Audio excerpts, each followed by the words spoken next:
Since today I already had enough maths in my own studying, we are doing matrices.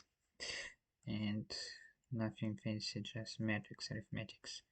And you might be wondering that this is not actually the course on the basics of university maths. Well, customarily it's a topic of linear algebra, and so we'll abide tradition. Of course, it's a basic mathematical tool, but nonetheless, doesn't matter where we put it in. The main thing is that you have to be familiar with matrices. Matrix arithmetics is like the letter A of the mathematical alphabet, and not only matrix arithmetics letter A, but it's the very letter A, one of the most standard things, right? And in case you don't have any engineering or mathematical background, so if you only have prerequisites from the school, you should definitely watch my video course on basics of university maths because before you start with this one, because we will be already using background from those videos. Great. Matrix arithmetics. Well, let's start informally.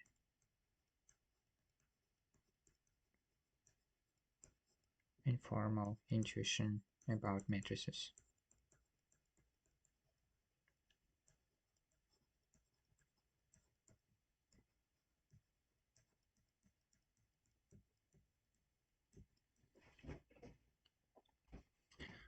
Well, I guess for someone with any relation to STEM, it's hard to never have heard about matrices, never have seen a matrix.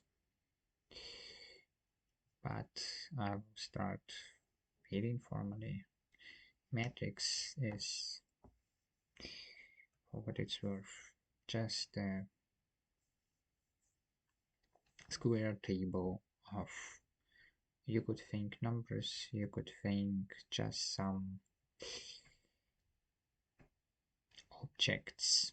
And of course, if you have objects in such a squared table, right, you know some objects here, A1, A2, A3, and you go on here, B1, B2, B3, and you go on till, I don't know, some AK, here some BK, since it is, no, not necessarily square table, but a rectangle table, right? And here you have C1, and you go, and so you go until, I don't know, maybe some H1. So first intuition is just, it is a rectangle table of some mathematical objects, right? Maybe you are only familiar with matrices that contain numbers, but it need not be. It could be just a rectangle table of mathematical objects in all generality. Alright, and of course, it would be kind of nice to have a numbered notation for the elements in a matrix that goes through all of them and identifies each element uniquely and clearly by the index where it stands. So this is not particularly handy when we have always to give different symbols for each new row, right? That's why the notation usually the object looks like this: A11, A12. So you see, the first number denotes the row, and the second number denotes the column. So here we will always keep 1 in the first number, of course, and the second numbers will rise because we go from first column, second column, third column, and it is customary to start by first column and not by zeroth column. Right, and same by rows. right? And we just call look at here, we're giving number 2. Here we have number 3, and so we go on. And of course, since this rectangle table, all rows have equal number of elements, let's call this number, I don't know, k. So elements from 1 to k, from first column to kth column, and we have first row, so first number is 1. And these numbers are called indices, of course, double indices here. Okay, and here a to k, and so on. And let's say this matrix has, I don't know, n rows. Alright. And here, of course, we have the nth row, right? And we start again by 1. 2, and we go to a and k, right? So that way we have nicely indexed all the elements in our matrix. And keep in mind that it could be, for now, just any mathematical objects, because we haven't yet specified anything about matrices. And for all we know, well, such a table could be filled with anything, right? It could be, well, even not necessarily mathematical objects, but we are interested in mathematics, and so let's assume it is mathematical objects. So in the matrix, they are mathematical objects.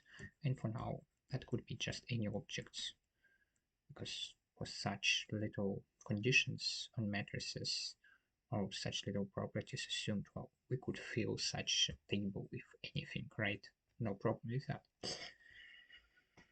Right. Now, what we'd like to do next, well, we'd like to do some arithmetics with matrices, as the title says.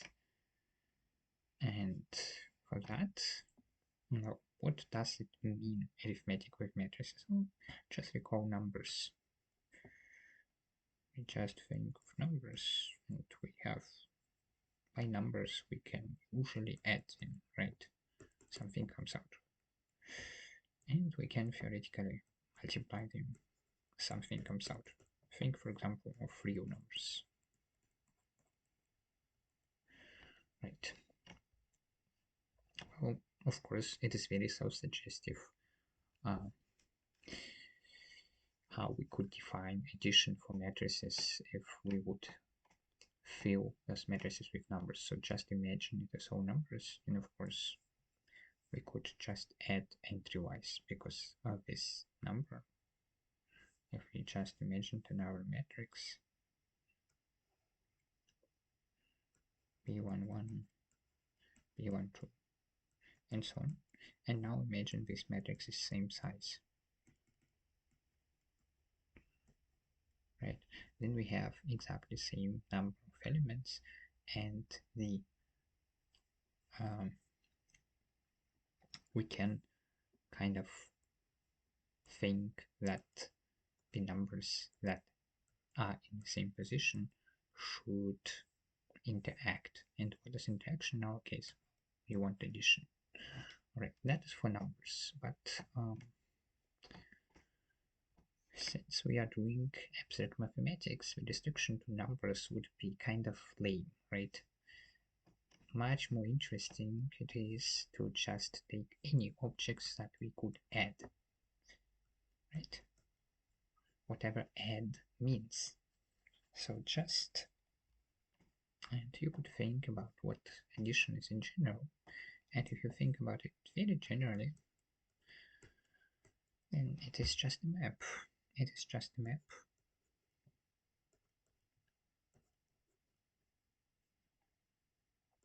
from a set.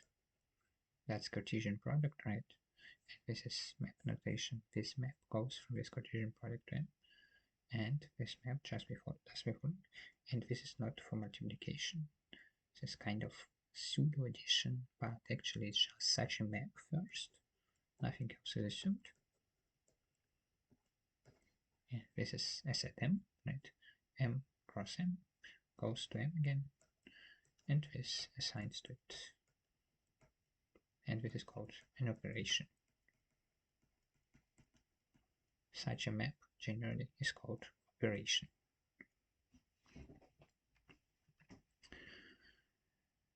Okay, actually, not just operation, but closed operation. Closed operation, why? Well, you see that m could be also some n.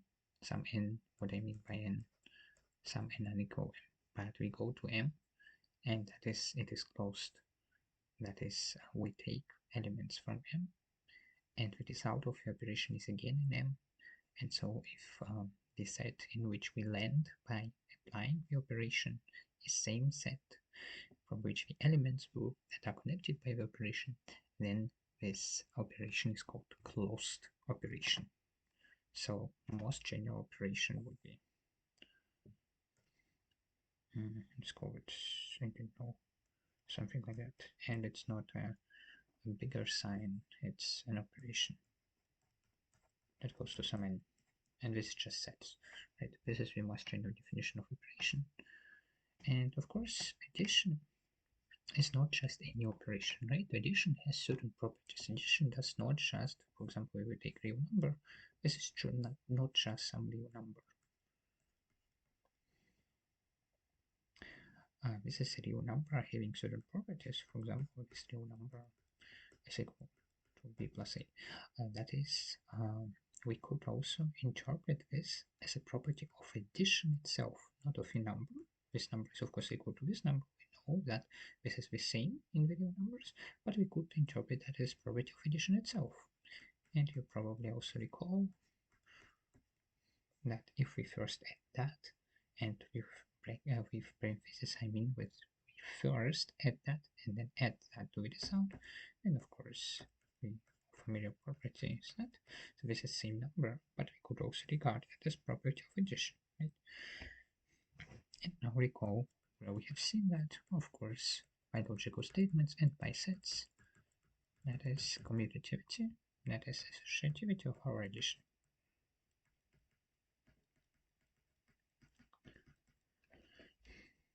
But that's not all, right? We also had a minus a equals 0, and we had that 0 to begin with.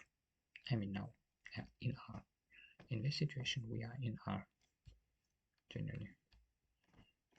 That's just a model example for that.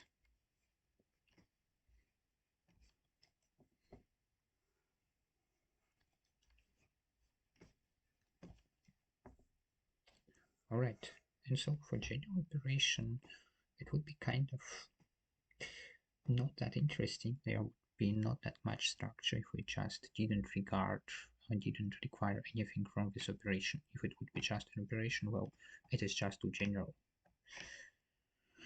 So of course, for such a thing, we can already define matrices. Let's restrict ourselves. Of course, I could make this restriction. I could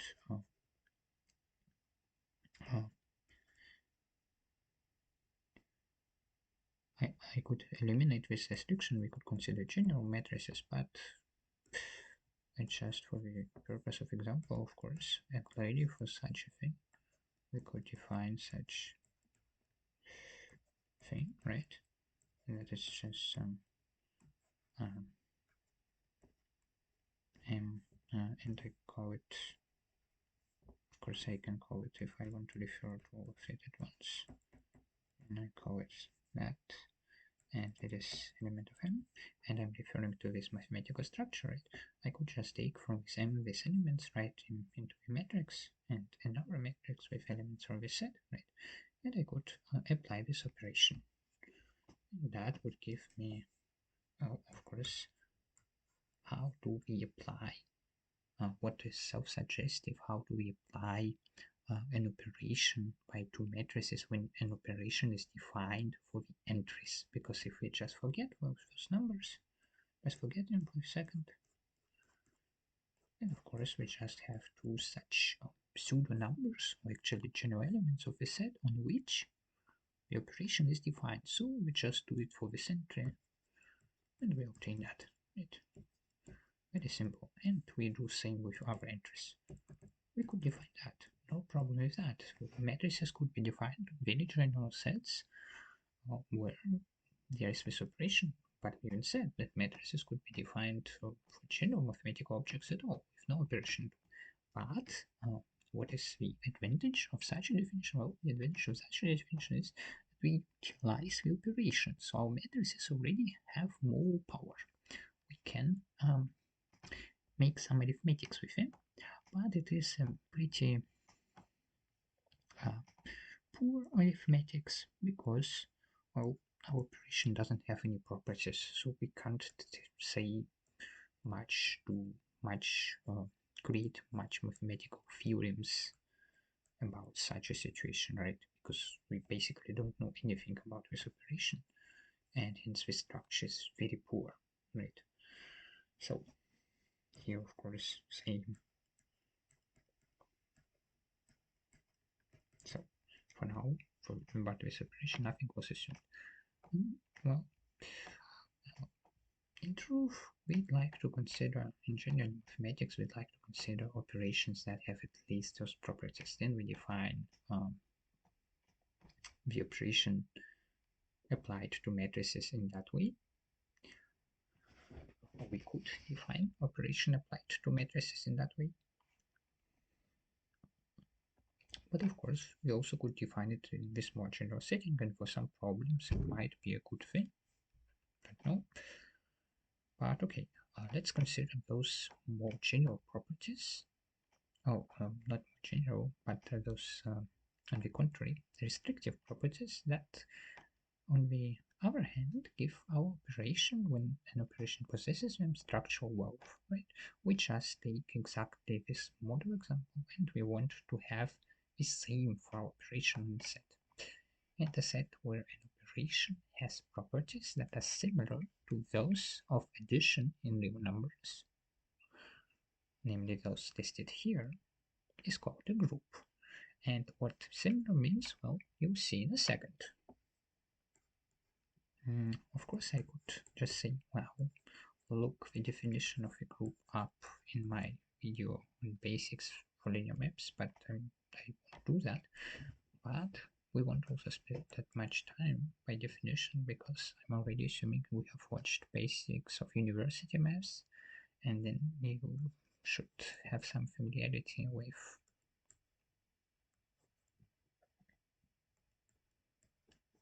and call the group G, with how it works. Okay, let's call the operation just same, but of course it's an our object. I'm just, so to speak, opening a new chapter as an operation. So such a map, such that, well,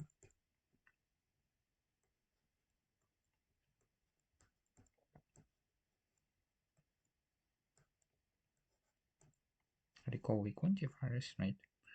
For G and G, we just have T, G, equal G, E, well, and the modeling example for E is 0, so we have to have that, right? And E is called neutral element. E is called the neutral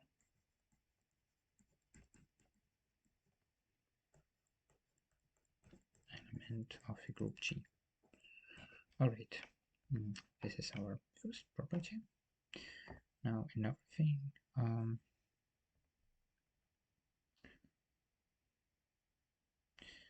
okay, that is the associativity. I'm about to define associativity in the most general setting, but there will be no surprises, right? This is just for this operation, just imagine addition, imagine that this is 0, and then you see that it is same if we consider the structure as this property here, right? Right. So A, B, C, G, A operation B applied to that C is same as A, and pay attention, it is absolutely not trivial that it should be clear for any operation in any set? Of course, it need not. So this is important. By addition, it is obvious, right? But this is just some known operation, just a map. Not any map should satisfy this property, of course. So it is important that we first apply that, and then we apply that. By the way, I should say something. Of course, if I write something like that, I mean that we apply this to this, and then this application to those two is just denoted like this. But what is actually happening is, of course, this application. But of course, it doesn't matter how we denote it, as long as the notation allows us to understand what is happening with the constituents of the notation, right? And what is happening is actually that here. But of course, you can think of that in that terms because it's absolutely relatable. It's totally same. Has same form. Could call it isomorphic. It's isomorphic notation. It has same. Oh, okay. It has different forms, but it has exactly same meaning. Meaning you can put into it same meaning exactly, no context. So yeah, you can define it like that. All right. This is associativity.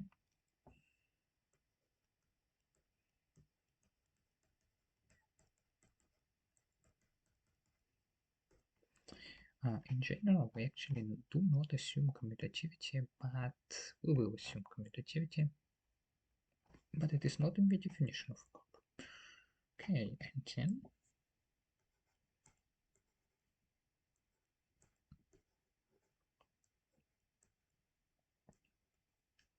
for A in G, there exists exactly one, and we call it just okay, let's call it A hat in G, such that A, and this is like a minus, right? But this is a general operation, so we just call it at A hat is neutral element, and this is called inverse element to A. And of course, A is inverse element to its inverse element because this is defined by this property and is unique, right? So it's exactly that.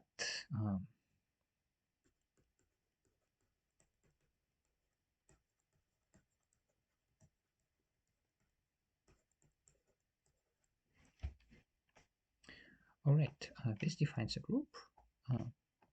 Well,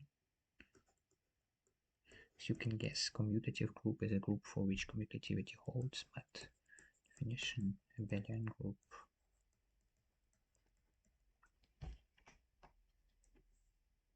Or commutative group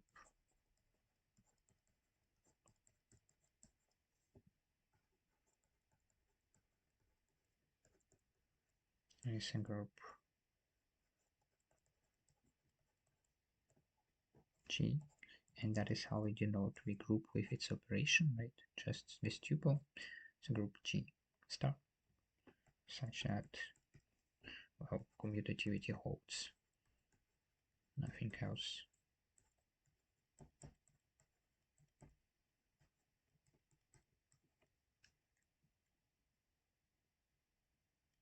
Right, this equality.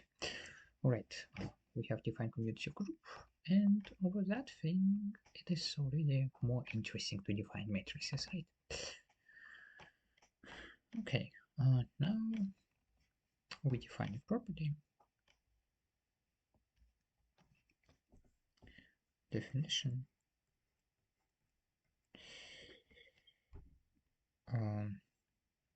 It's called matrix over group.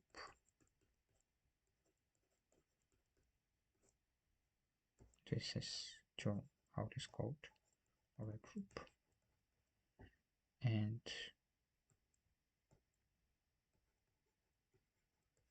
matrix addition. And we don't mean the usual addition, we mean really pointwise application of this operation on the group. Okay. Now, matrix over group.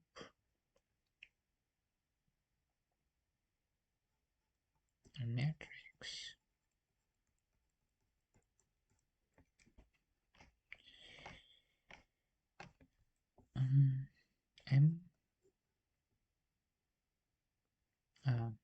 let's define it. Okay, yeah, let's define it like that. Matrix M element of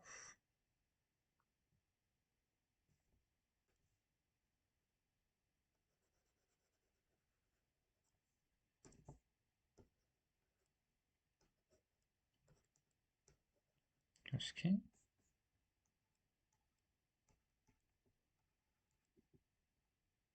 Which is defined as matrices over V group or V group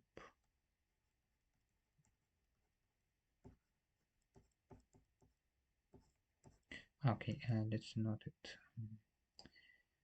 like that. We just mean by that we have that group. It's just notation, right? This group to power n cross k, whatever it means, we don't know yet, and comma operation. And this is the set of matrices over this group G with this operation. So we take a group G with this operation and we define matrices over the group, right?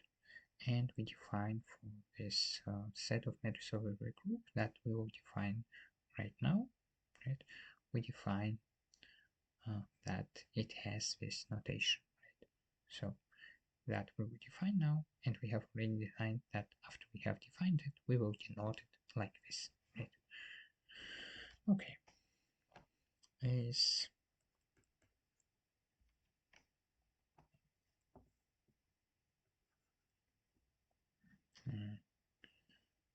table of elements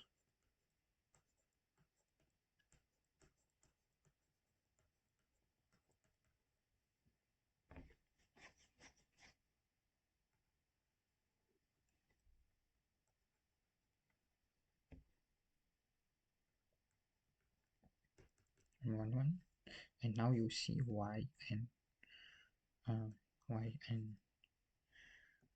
cos k.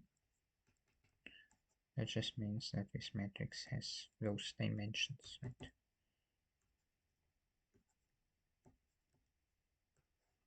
Right.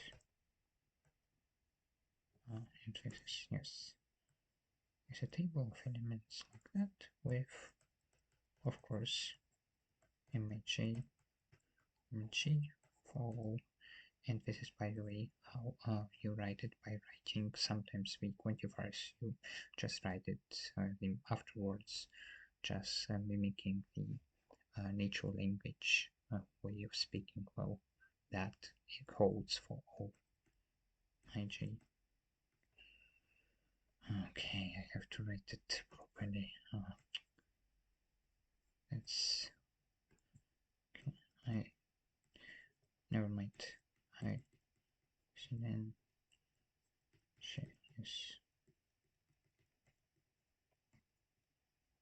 in 1 to k, right? So those are elements of G, and we just have this table, and those all such tables which we can build out of elements in G are matrices of a group, right? Group with a specified operation, because that is important. A group is a set that is perfectly fine, right? This could be a group. Now we take same set and we just define an operation. It could be, right? Could happen. For example, R. Maybe let's take something less familiar. Oh, but you are not familiar with.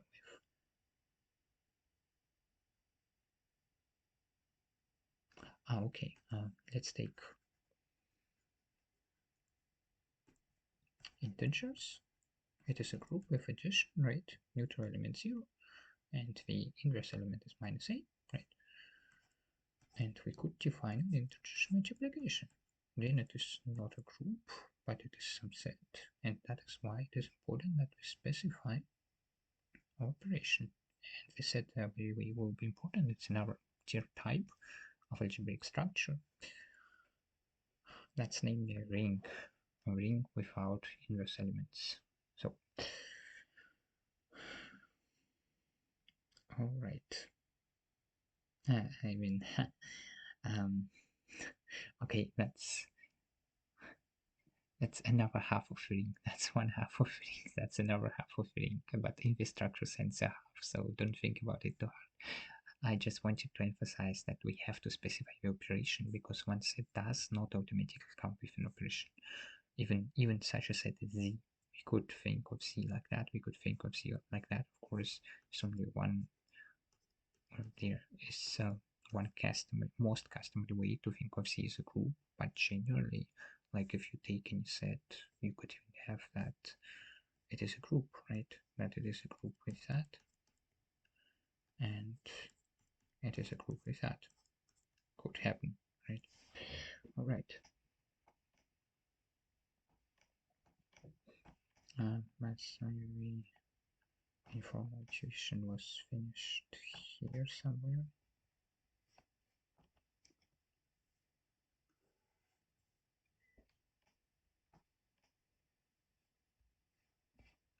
And here the formal part begins.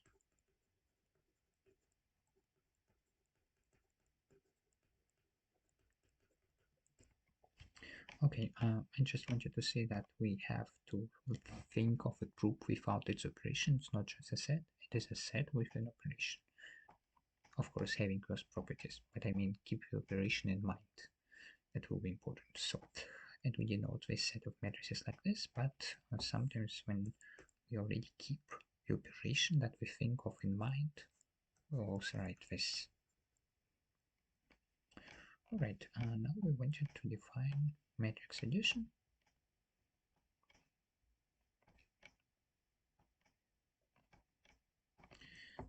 The additional matrices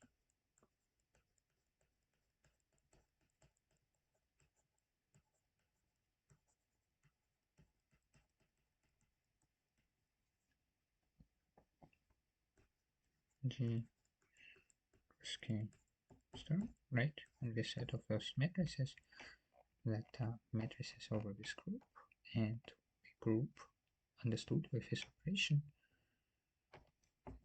is defined as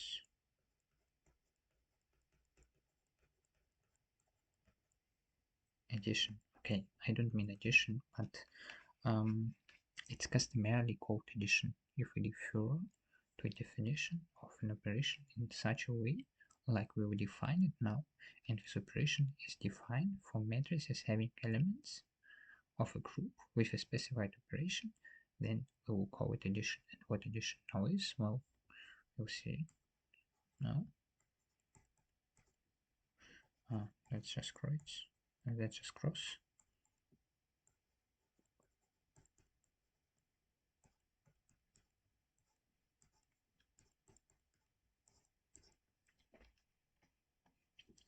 We denote it by the same sign, so don't get confused, but it's usually difficult to confuse a matrix with an element, with a particular element which of the elements that are contained in this. And of course, if we have a case element G and we have such matrix, well, that can be identified with this element without any problem. It's like same, but yeah, you'll see it in a minute. You don't know yet how this operation works, but as soon as you see how it works, you understand that there's no problem in doing that.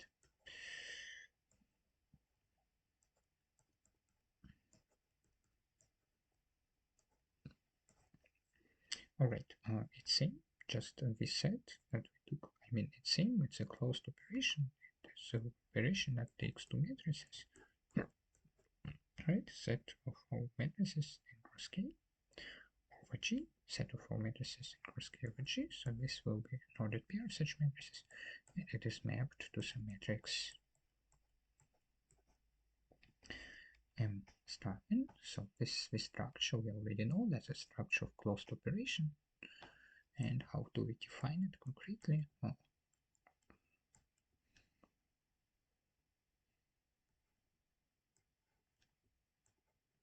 Now we write those matrices out. And then cross K. Remember what it means for the entries.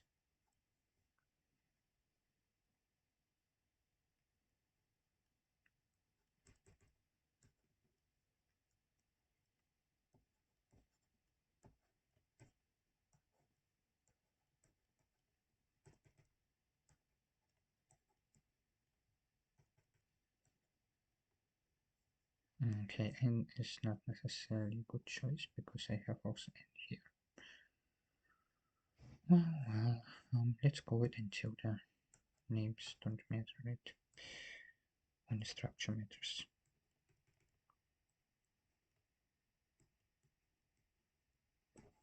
Alright, what is it mapped to?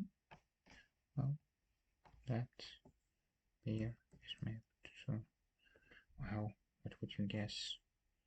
Recall that we denote it also like that.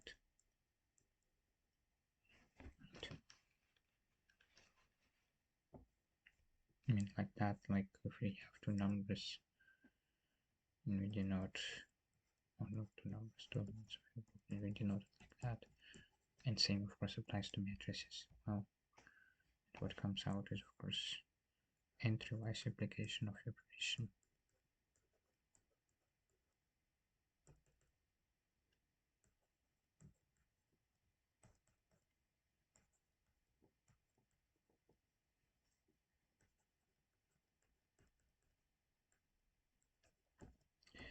Pay attention, we have not yet assumed commutative group yet, so it is important what I write first, what I write second, because if I would switch that, it would give different numbers, and we want the addition, pseudo addition, to work in that way. And the first thing taken here will be first thing here, the second thing will be first, have a second thing here, entry-wise, right? Alright, so, of course, you can verify it yourself. Theorem G N cross K star, right? This star comes from G. Now this star, this is the set of all matrices over G with this operation. And now this, and this is now defined as operation between matrices, right? It's no problem if you can't follow that immediately. It's just notation that if you think it through and establish all the connections in your mind, it will be clear what I mean. It's a group. And that's of course homework because the proof is trivial.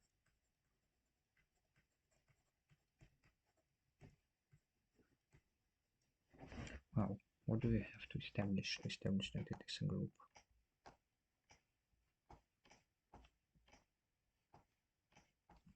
Let's go over it. Maybe slowly. You get to establish, recall definition of a group. We have a closed operation. We have a neutral element that acts like 0. Right? It acts like 0. There exists such an element. By the way, of course, unique. We could have proved that it is unique, but let's assume it. Wi-Fi has also. And we have to establish that that works, right? Alright, that works, that this working like 0 with any element works for some element, right? Okay. Then we have associativity. Okay. Then we have the inverse element that applied to our element with the operation of the group just gives this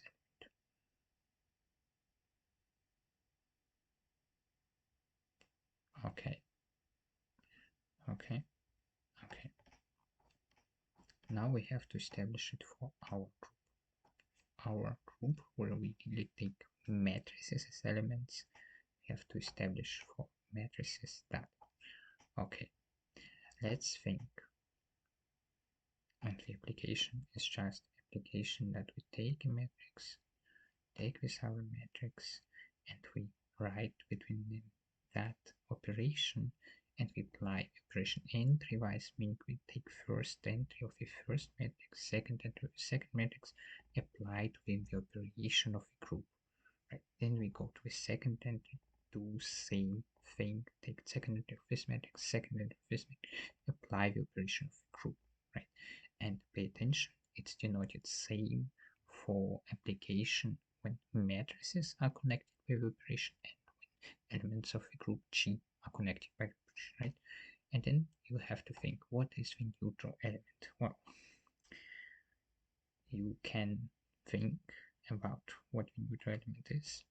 It's very simple. Just recall everything that we have specified here. And one important thing, don't think, oh, somehow I don't understand anything of it and I should be able to, and things like that. No, you have first to establish those connections properly in your mind. It is new material. If it is new material for you, it is new material, and it is normal that there are some gaps in the beginning, even though after you read about them here properly, you will just you will see that it is trivial what you didn't get, but you just needed time to establish it step by step at some points, and that's normal. Right? Also, getting used to this notation that there are many symbols at once, it just takes time, so it's normal. But after you got that, you get that. Right? So the neutral element, I'll tell you that much. It is somehow connected to the neutral element of the group. Think of what structure we think, what are elements in it, how to represent neutral element in it, so that it is really an element of those matrices of M cross K, right? And think about the inverse element and think about associativity.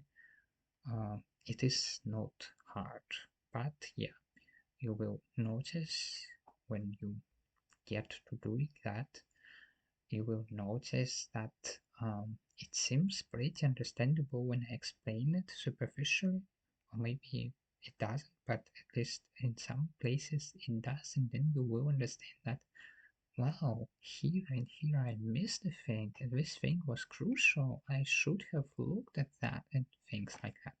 And that's normal because it's just too many informational units at once, and if you are not familiar with that properly, we didn't do that at such pace in my basics in university math too. If you are not familiar with that, then it is just too many information units at once, and your consciousness needs time to adapt to the space, and this is normal. So just go over it and think properly about what is important, how it works, and where to put the accents. What is important, what is just notation, and things like that. But think about it, or try to think about it in a mathematical setting and not just in a very abstract setting of what is generally important or things like that. Of course, all in mathematical setting. Well, it is difficult to explain in words. It is kind of also a journey of self-discovery. Maths helps with that a lot. But yeah, I wanted certainly to tell you that even though it might seem like I don't know, frustrating or intimidating because there are so many symbols at once and kind of same symbols that don't mean same and things like that. Just you have to get into it, and that can only you do, right? Okay.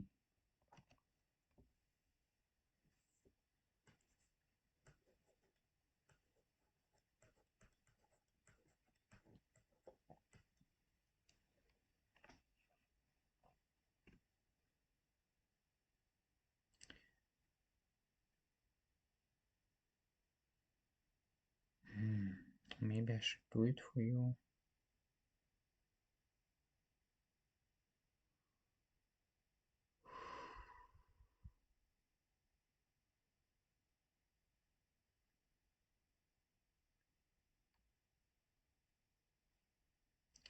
Okay.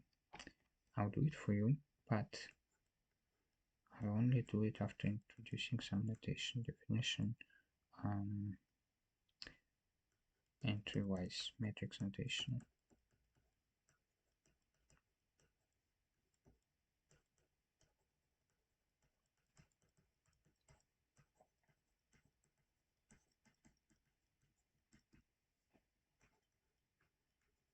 Denote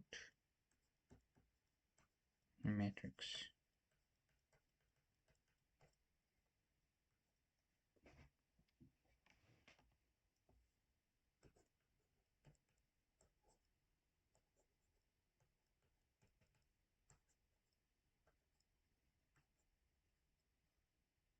Of course that's wrong. If I want to have that size of matrix, that dimensions, just for consistency to have same.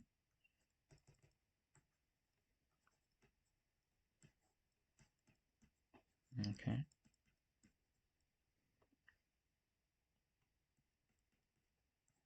Okay. As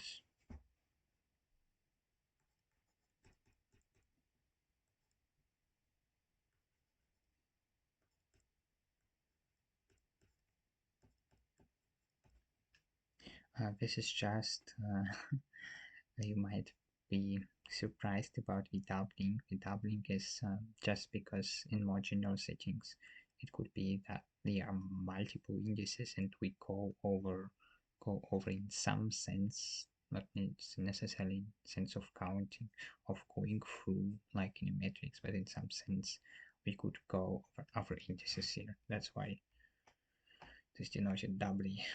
Alright, we have those indices on those elements and we go through those indices. Much simple case of doubling of indices. Okay, SM, then for n, of course you can verify it, and it's just kind of considering all those indices at once, right? We know the dimension of this matrix, the dimension is just that. Right, we have said that it is in this set, right? Dimension is just that, and I'm going just over all elements, and of course I can just denote it like them because there's no other information contained, right?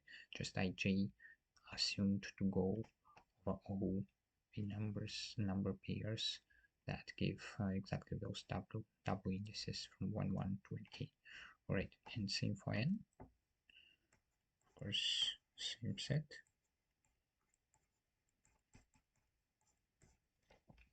And then you can think about it and have, when we apply that operation m star n, and of course we have when we apply that in that notation, because the only thing that we are interested in where is the place of the element and what element is there. And if you find that in that notation, you could write it out if it is too difficult for you to see. But we get that in that notation.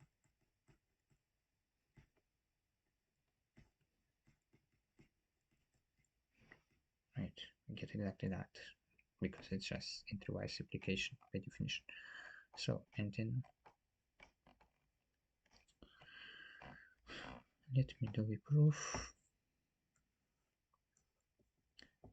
By definition,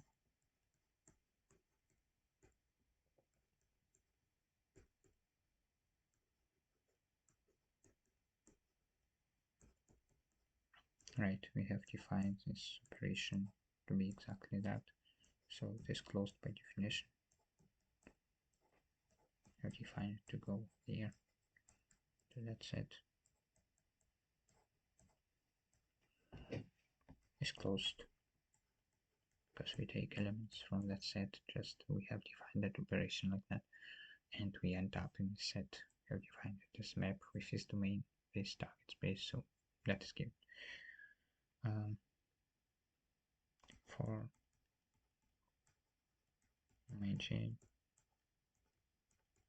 ij ment g cross k star, And maybe last time I remind you, when we say for, we really mean we take arbitrary. So we consider just any, if we don't have any other requirements. If we have requirements, we consider arbitrary or all that satisfy those requirements. That arbitrary and all are synonymous in proofs. When we have a consideration of a for some arbitrary element or for elements or some proof. So let's take such one. We have for E being a neutral element of a group, right? That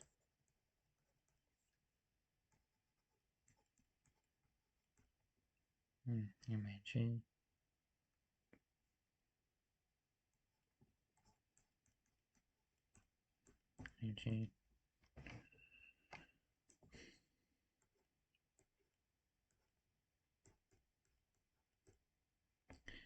this is just a matrix that has all entries being a neutral element. Well, we see there is no dependence, that is whatever ij we take.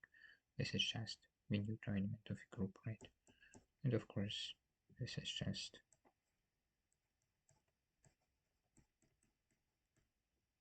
that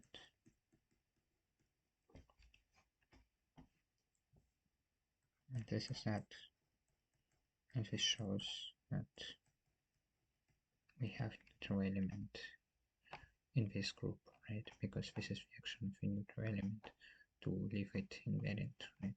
And of course we could also revert it and would have the same because the neutral element is defined like that. By the way, I don't know if I defined it properly actually.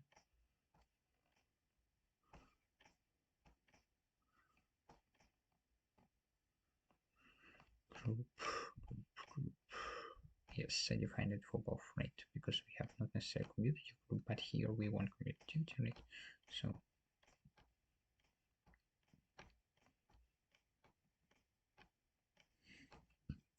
of course, as you can see, we could just revert it and then the neutral element is given, right? Because it wouldn't change anything in the action because we would just have that and we would have again applied the property of neutral element, so it would give again same element, so neutral element is given.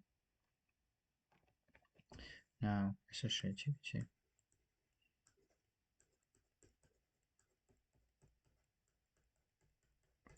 And I mean now the neutral element of this structure, right? Because that would be just a matrix that entry-wise has neutral elements, so all entries. Okay, neutral element.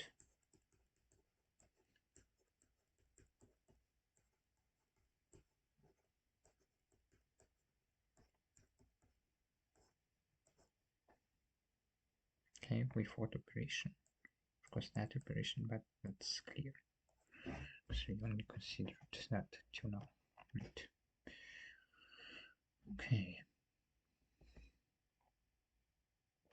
Associativity for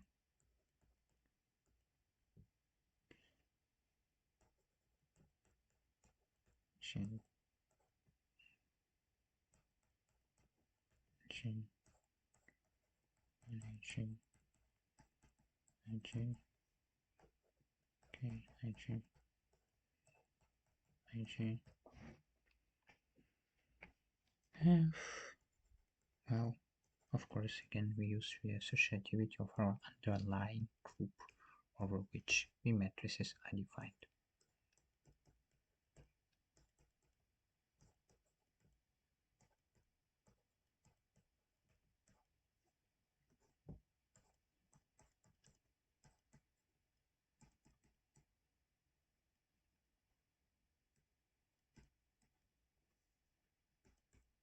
And of course, since it works entry-wise, we just have same thing.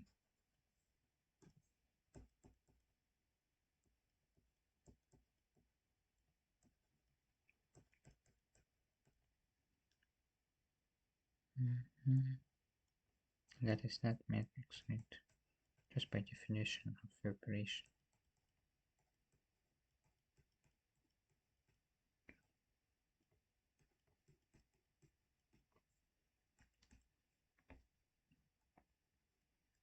Now, by definition of operation to this element, we have to apply this operation to this element, right? Because that gave us matrix, and I will just apply operation interwise. Yeah, you don't need brackets here because it gives a matrix again and interwise it's that. Right. Right, and now we use associativity in G, such as interwise, so it is expectable to get in each entry, of course.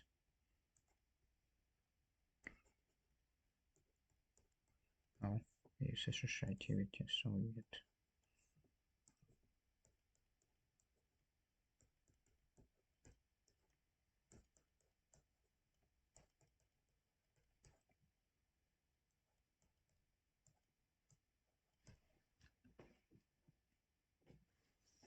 that, and you can just think about it and you'll see that if you apply those definitions in reverse compared to how we applied them here, you get G,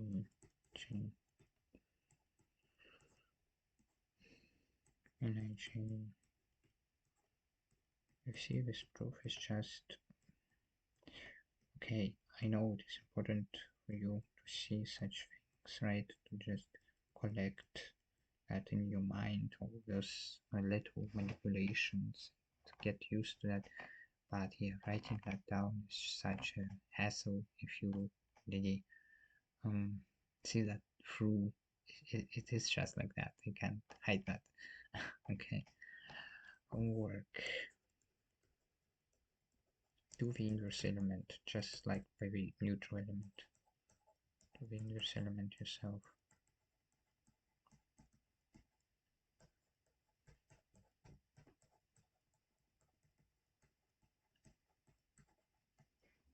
So I did most of your work, right? Because you have only to verify one point. Okay, so it is a group. Right. Now,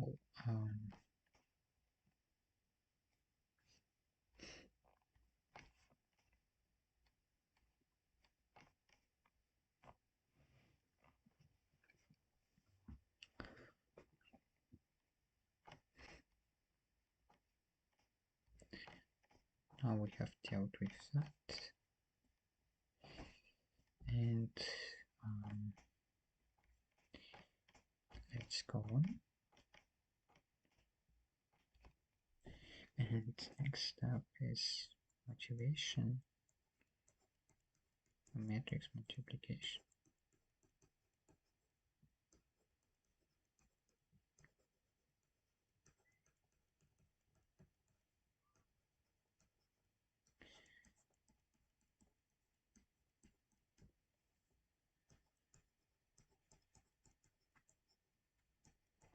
And as you can guess, multiplication will be a qualitatively different operation that doesn't work like that. Because if I just wanted another operation working like that, so doing exactly that structurally for matrices, just applying interwise, well, I wouldn't need another definition, right?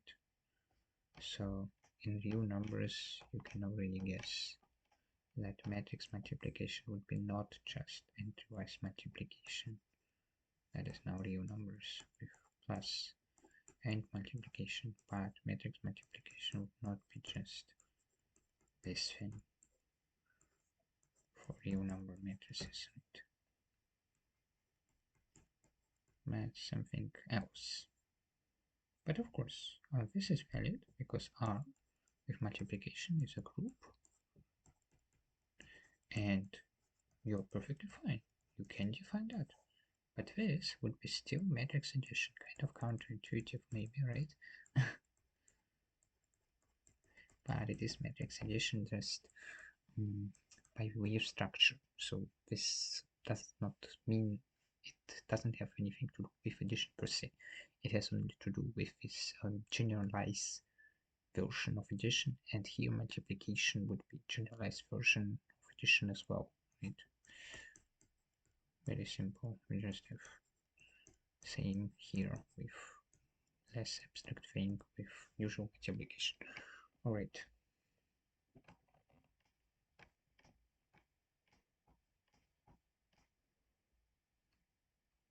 Let's motivate it a little bit. Well, how do we do that?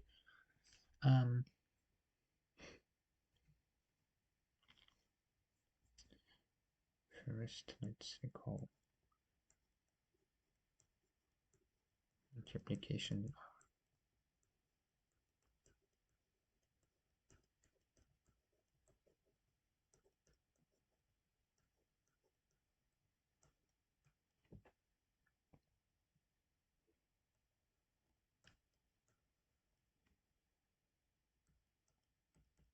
Is equals some number, of course, element of R. All right. And this is just what it does, right? Okay, nothing special here. So multiplication for matrices of this kind,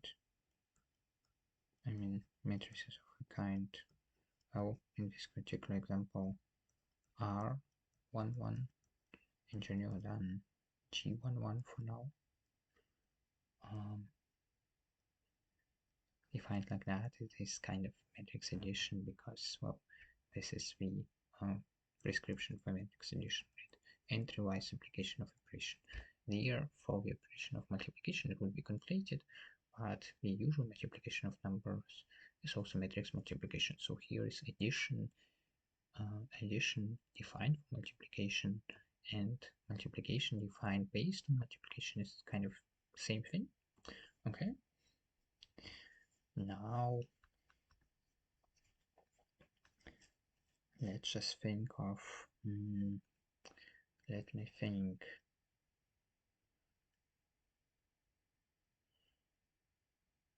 Yeah, where's an actual situation for that? Well,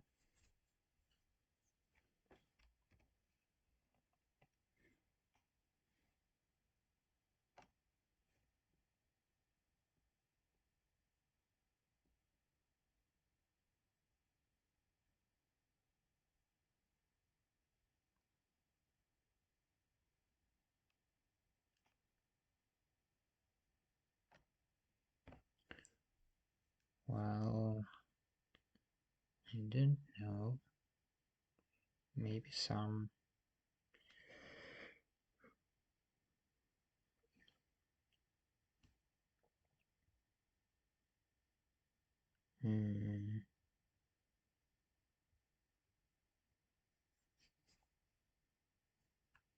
okay, let's say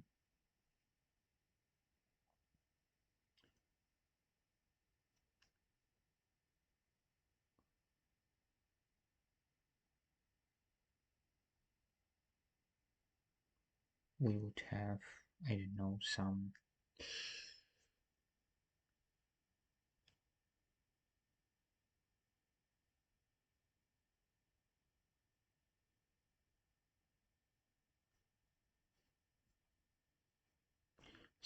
commodities with prices. So commodities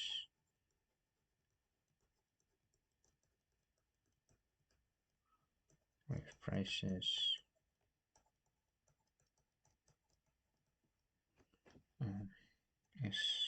S1,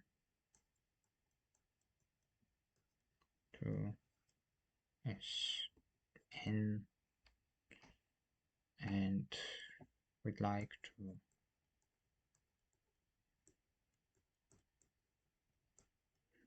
commodities C1 to Cn.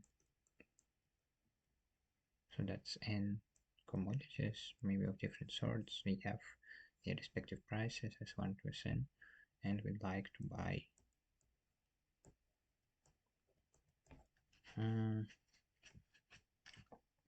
let's say P1 to Pn shares of respective commodities. So P1 shares of S1, Pn shares of Sn, P2 shares of S2, and so on.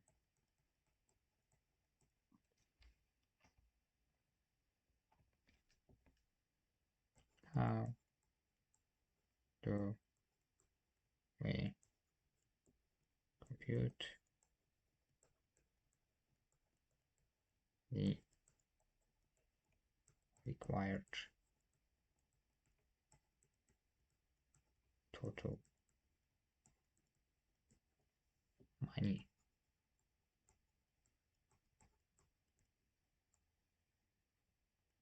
Okay, that's very obvious, right?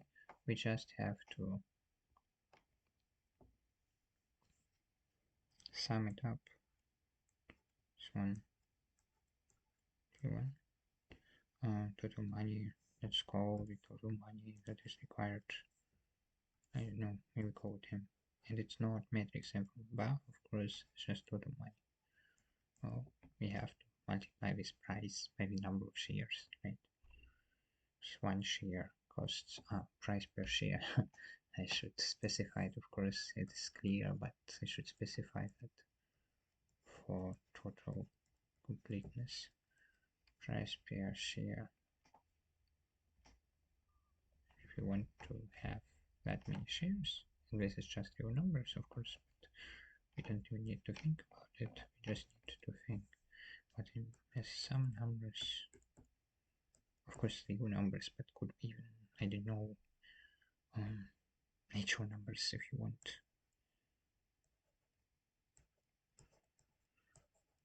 Okay, that's nice, right? And it's very simple. Nothing is happening here.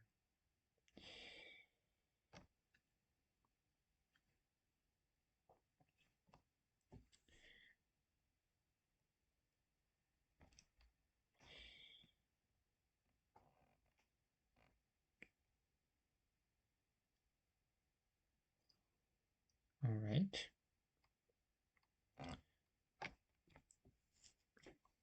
Such situations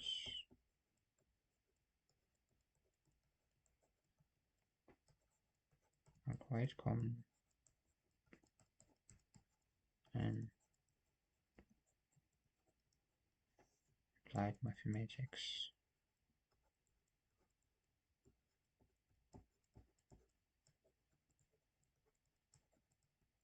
Such situations with sums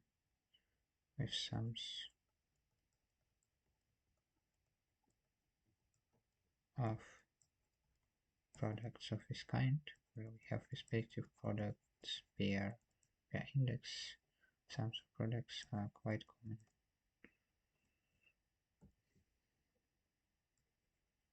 And you find that in engineering, in biology, actually in any discipline with applied math, you find that in neuroscience and artificial intelligence field, we're not. Situations are quite common. Situations with sums of products per index.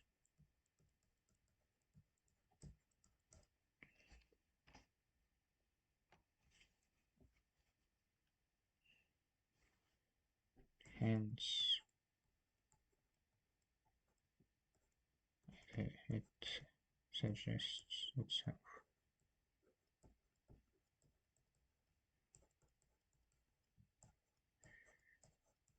To define a special operation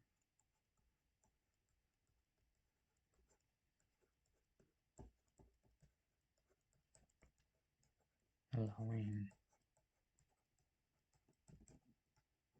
to automatize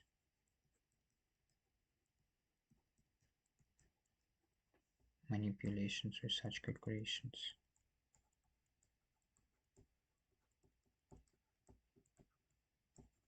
Automatize in human sense and in machine sense. Such calculations.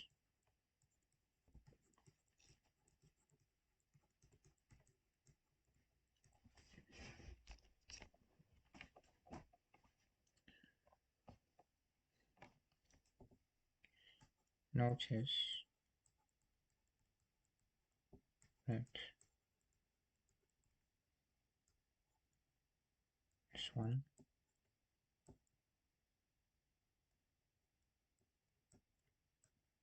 so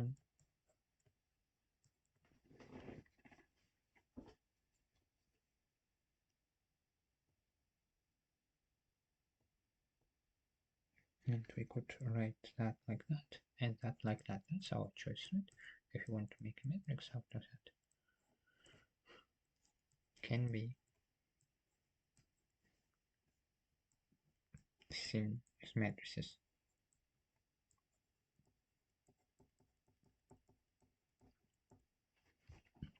And we just choose to write it like that. We could also have written it like this matrix, right? But if we have written it like that, and of course it is element of what? Of R, and we have one column, and we have n entries in this column. So we have one row, and we have n columns. Just that the columns are given by single elements, well, no problem, columns nonetheless. And here, of course, here we around n rows and one column. Okay, rows are given by single elements, but no problem, why not? So those can be seen as matrices.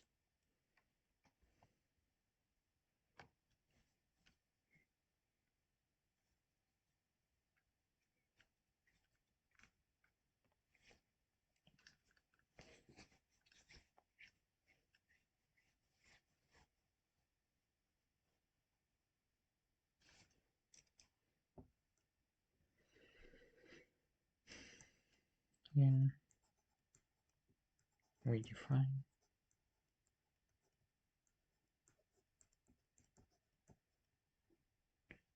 a product of those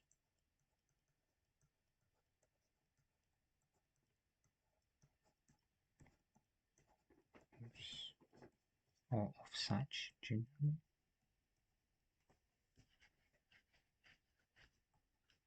as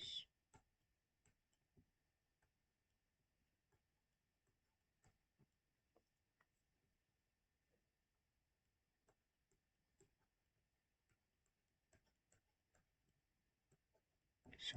That's a map that takes such a thing, so to speak, first, because the Cartesian product, remember the order is important, right? So 1 1, of course, so same as number, and this kind of denotes same in this context. Same as a number, because of course we want this m to come out, and this is just a number. Okay. And how do we define that? Oh,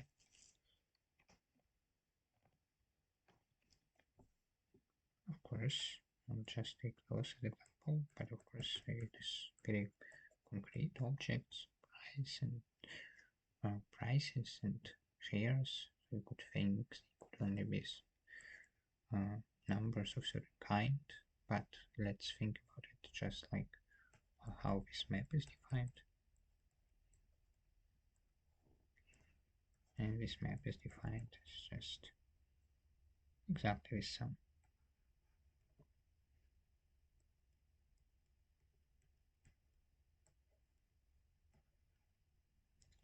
Right, and I realize that they have not introduced this notation. Well, that's very simple. Sigma sum notation.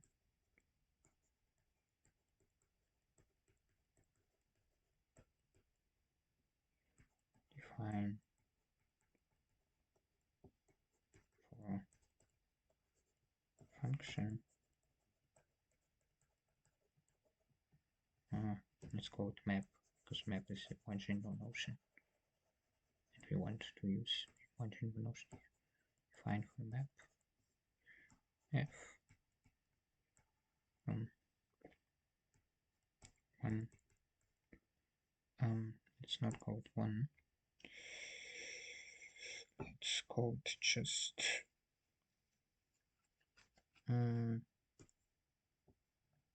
k n.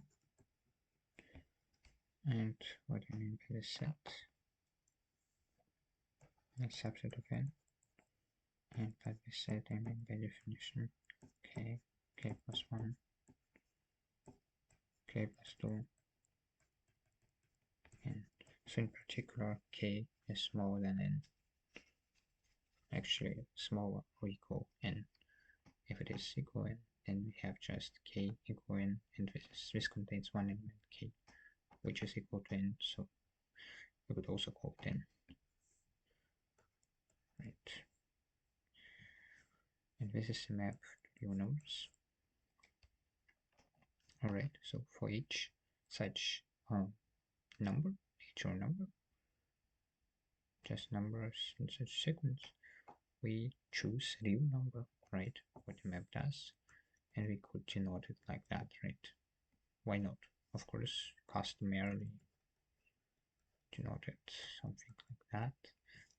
I mean like that for a map, but could denote it like that. So we are free to denote it like that. Why not? Because it carries all the information. So okay, and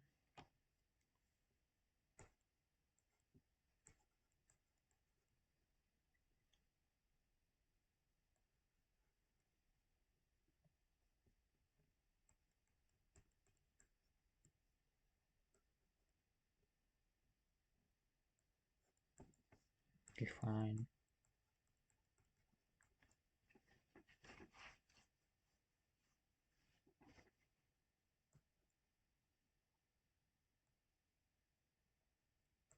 and this is just a symbol, right? This is just a symbol written in that way.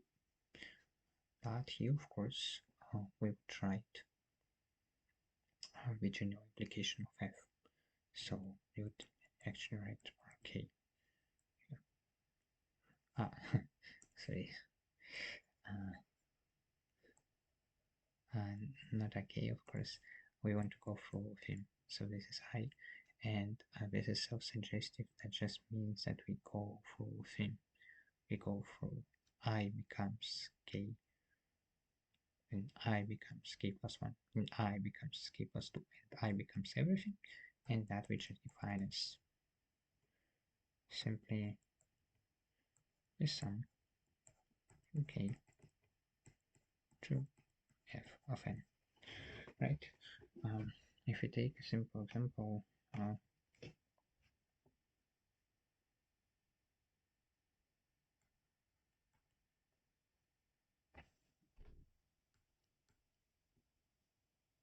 let's go with tilde, and we just go from, I don't know, to 8, we go to real numbers, and we just have that f tilde of I is equal, I don't know, I squared, and we just get that in 8 I equal to I, which is of course here same as I squared. This is just equal by definition of that.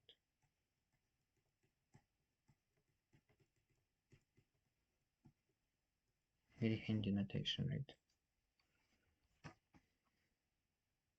Alright, maybe you have to get a little used to it, but it is just sum from this I, going through all the values from the starting value to the finishing value, and define by sum depends on I, and usually you will have this f in some more explicit notion. It could be I squared, it could be some evaluation of, I don't know, exponential at I. So, but the most general notation for that just is with this f.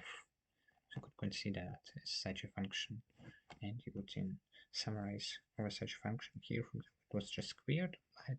And the meaning of it is just we sum over all those indices taken as values once, and on which the subterms depend, right? And it depends exactly on the index by which we currently are with subterm. So the first subterm would be for f of 2.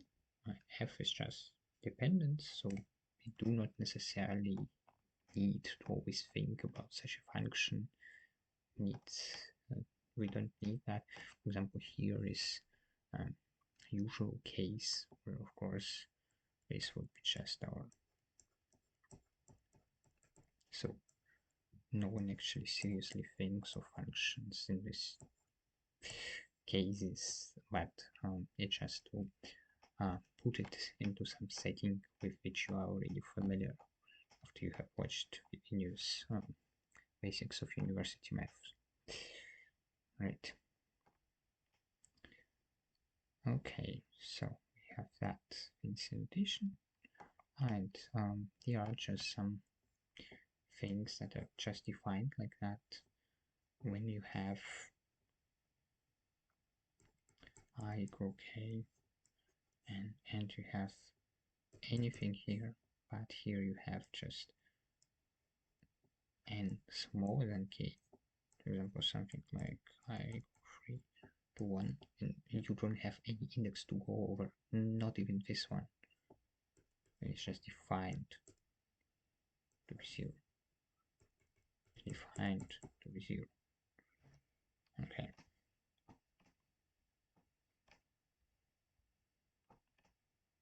Okay, so we have defined that for those two matrices of this kind, right? Kind of interesting. Yeah. Okay, so fancy notation, and of course the meaning of that, as I said, it is often used in mathematics. So if we define that as a vector, and in case you're wondering why I'm not writing this arrow, well, in mathematics we don't write vectors with arrows, we just know what object is what. Right, it is just denoted like that. Very handy, right? And we just get that. We have just written this sum very easily, like that. Cool, right? And here we have seen our first matrix multiplication in a very particular setting. But now, imagine, how did we start in that? Motivation for matrix multiplication. 3. Imagine we now have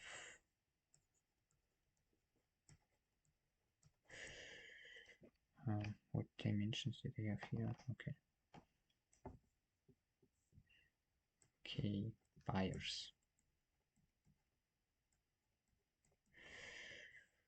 which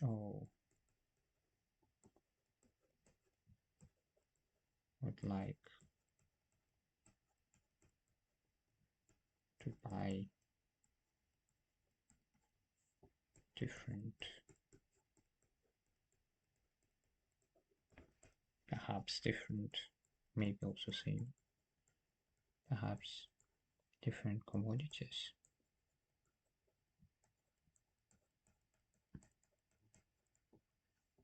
Of course, with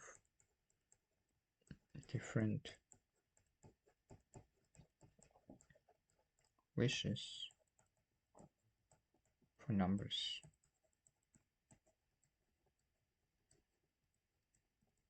Of respective shares.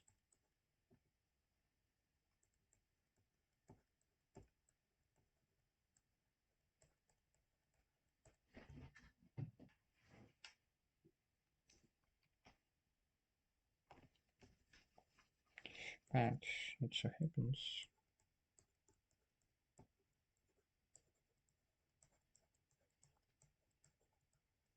that all of them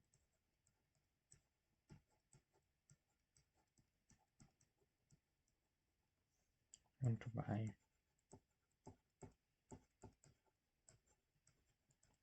shares of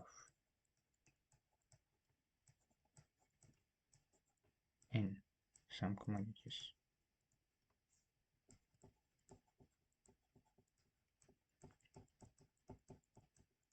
Okay, and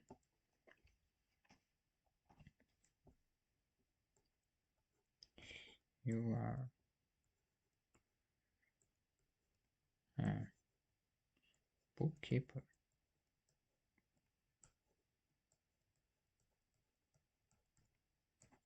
Would like to denote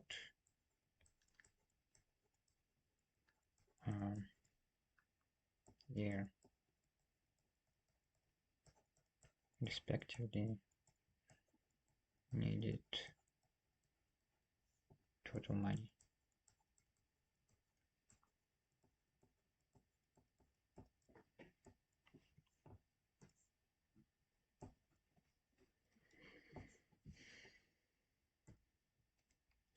Of course, you could say, wow, I have K buyers. I have K buyers. And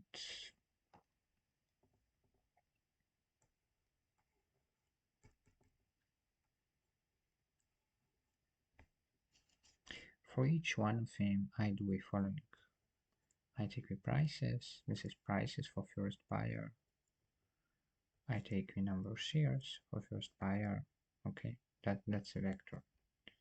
That's a vector, just like here, but we just take the index 1 here. So S11, SN1, because it is for first buyer, right? And we might have different commodities that we have found for themselves that we want to buy, and of course different numbers of shares. So, and this is then M1, right? M1 is just equal to sine VI 1 because it's for first buyer, right? We go through the end stuff, but for first buyer.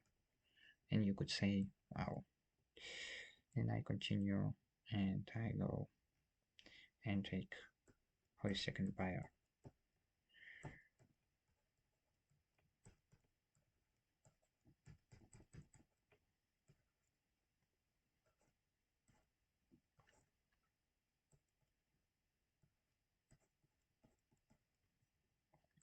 And I go and take for a cave buyer.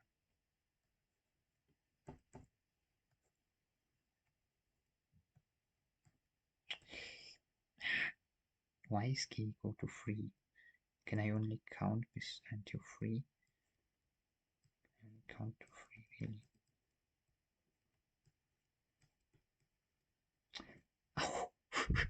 Oh. Okay. I should learn count to numbers that are larger than 3, really. Okay.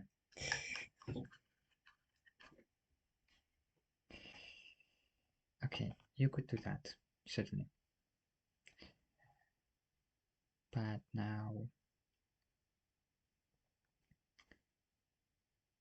you would actually write like. Oh wait, is that right? Ah, yeah, okay. We do it like that. Yeah. But now in mathematics, it so happens that, oh, not just in mathematics, again in applied mathematics, it so happens that such manipulations should be best automated. And so, what people do, they say, well, automated also, like formalized in a way that you can more implicitly do such operations. Alright, and what people say is, okay, that's actually a matrix, right?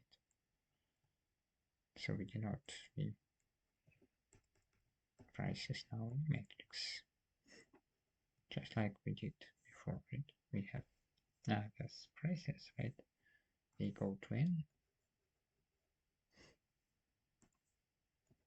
I would be confused compared to much earlier in this lecture. We have switched N K, but well, it's two different settings, so why not? Completely different settings. So it is a new chapter, so to speak. And we have cave buyer, and by cave buyer we have Kn, right? This is a matrix. And we had that nice possibility to just go get with sums by multiplying with p. Why should we write p?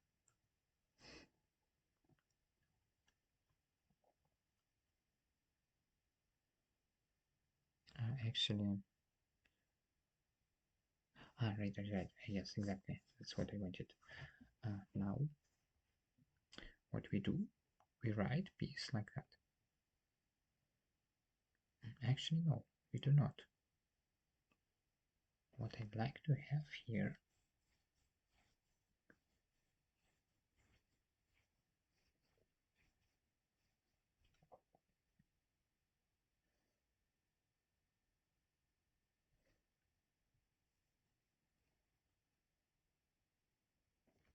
okay, I said that something is that I don't like something. Okay. Okay.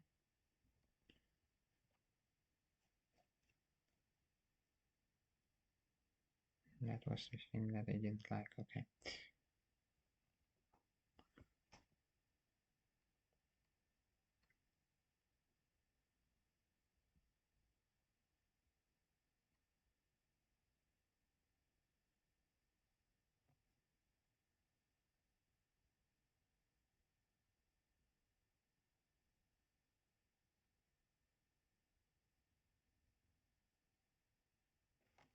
Yeah, okay, what I did was kind of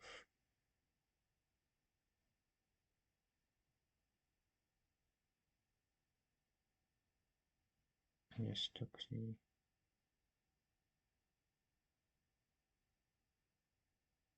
diagonal elements. Okay. Okay. Okay, so um,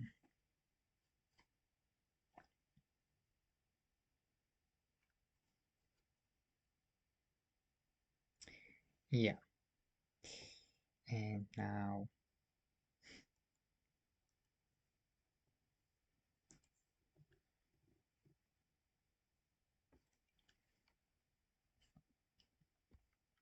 the situation changes a little bit, but I'd like you first to no, let's start with something simple.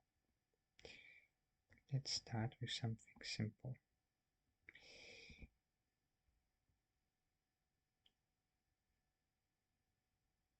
And then I don't need to raise that. Okay, well, let's start with something simple.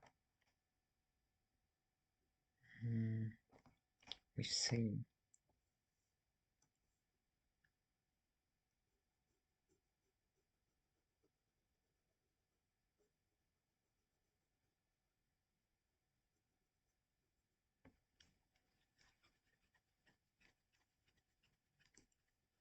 you see wishes for numbers of respective shapes, right? So that will be just p because they have same wishes, right? And why do we have same wishes?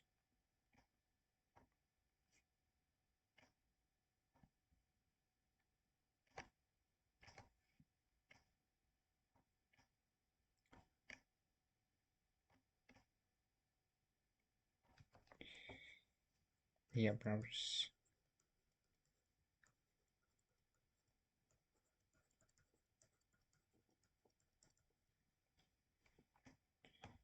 That agreed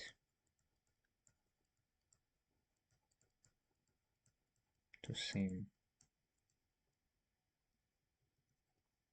lucky numbers.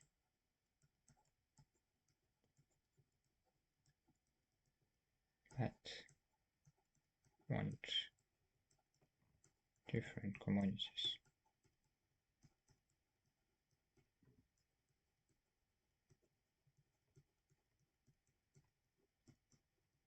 perhaps. We don't know. Maybe some of them are the same. We don't care. Right.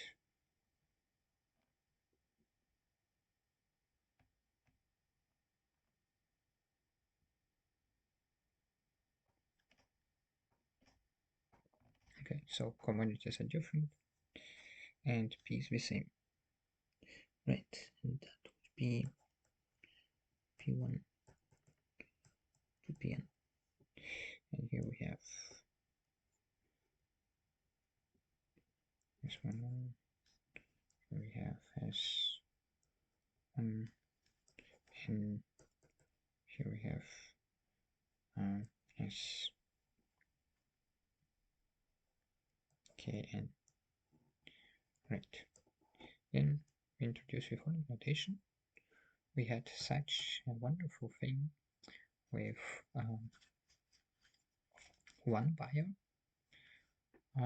for the shares, and why not make it customary? And if we encounter such a situation, we just define it to be, well, just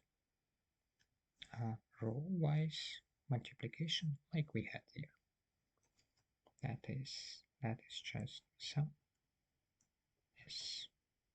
Of course, here we have the first row, and we go over the column, right?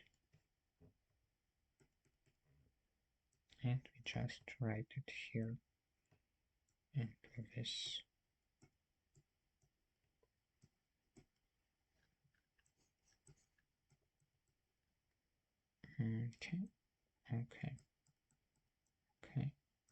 Okay, and that is just that. To define it. When we encounter something like that, well, to automatize that or to make it to make the calculation more handleable, we just define this operation, right? And this operation is just the operations we had, only applied first at that, and then written it here, then that, and then written that here, and that, written that here, and so on. Just the first operation applied the number of rows times, right? And the results written in such a matrix. Right, if we define that, then that is key rows and columns have again our n1, and that goes to what?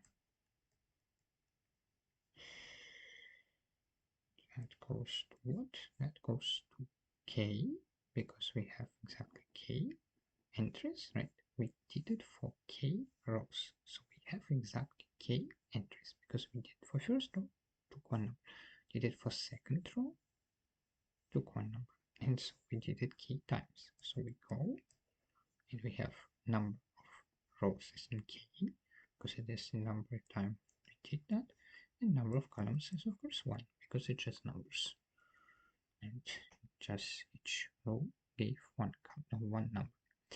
Right, we get this operation and we define this operation like that, and you should think of that like that. We take that in mind, just take that in mind and put it like that. So rotate it, put it like that in mind, and match it with that, and think of this matching as here standing, here standing, here standing, like that, here standing, and like that, and when they are standing together, you sum up. And take another one, you sum up, write it here. Take another one, you sum up, write it here.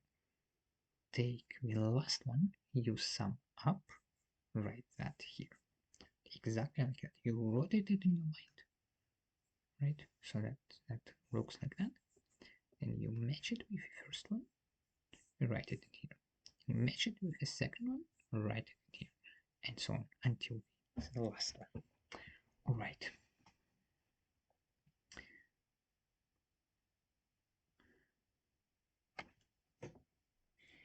Now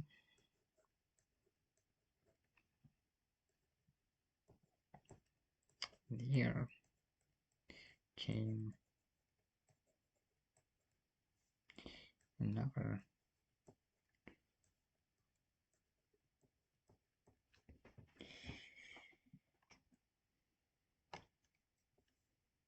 um,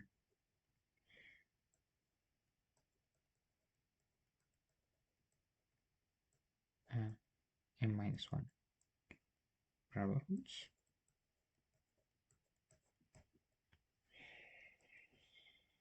and each of them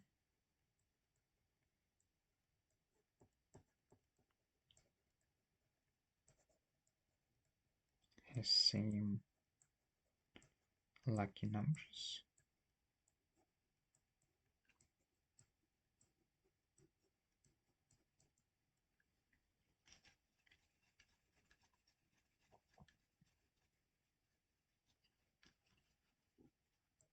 Joint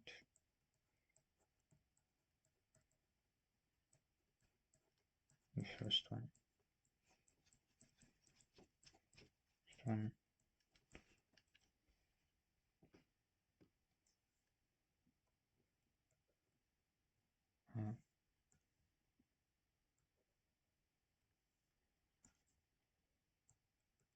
in market activities.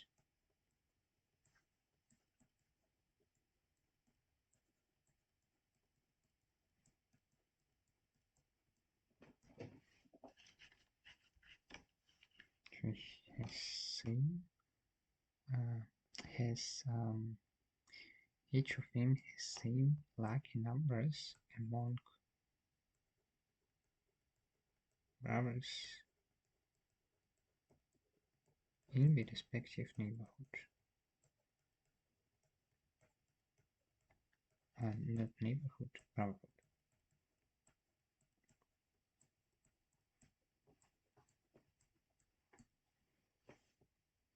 And it so happens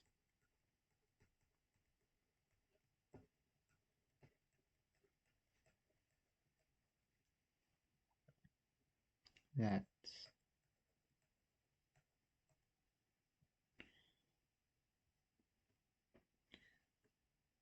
um, the wishes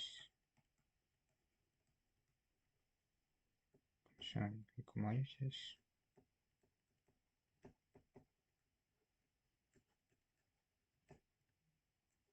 to buy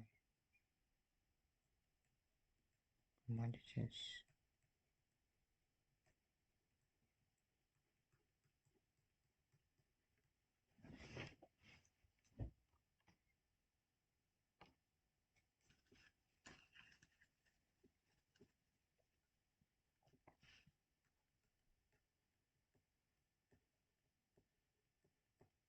are shared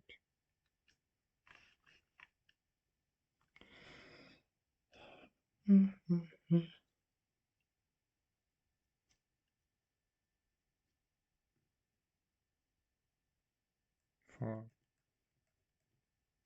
any brotherhoods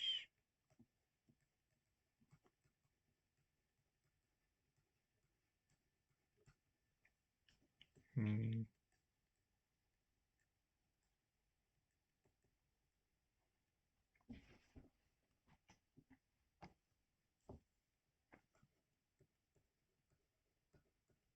that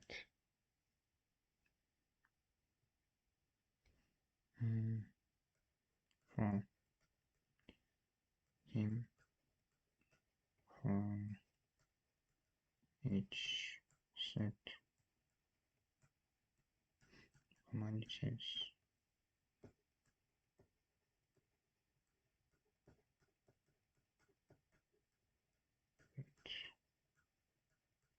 one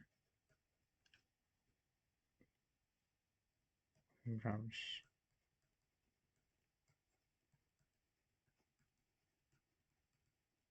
of the first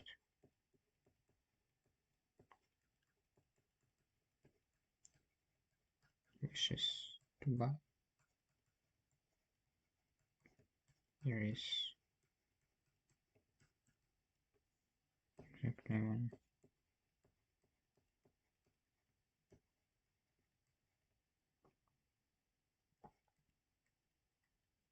And the other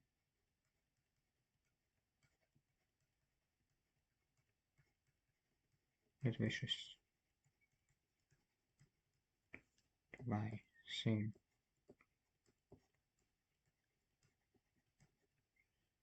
choice of commodities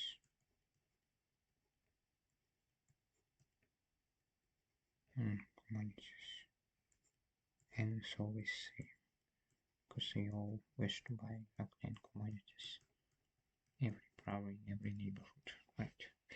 So it became quite complex, so let me illustrate that.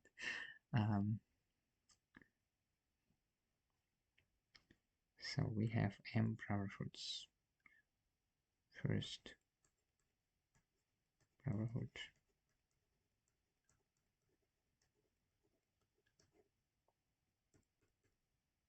and I should really do those exclamation marks, but well, it's not really brotherhood, but I mean like a family of brothers or something. Right. And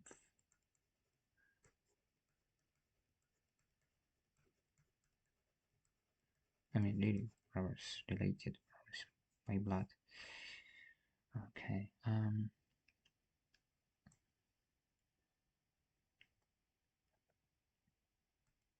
First to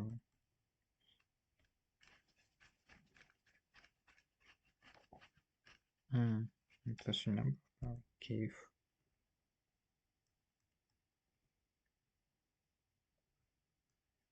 brothers. Alright.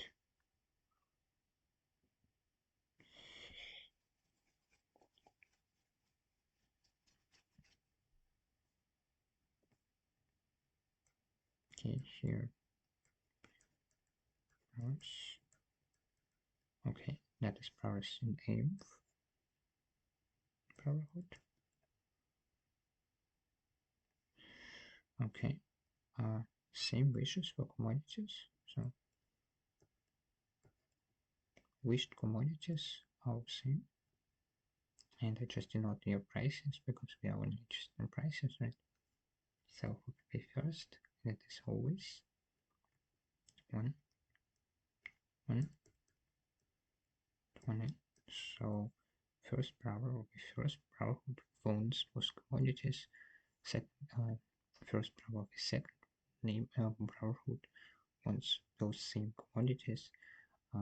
Third brother, first brother of a third brotherhood wants same commodities. Fourth, the first brother of the fourth neighborhood wants same commodities. Nth, the first brother of the nth neighborhood wants same commodities.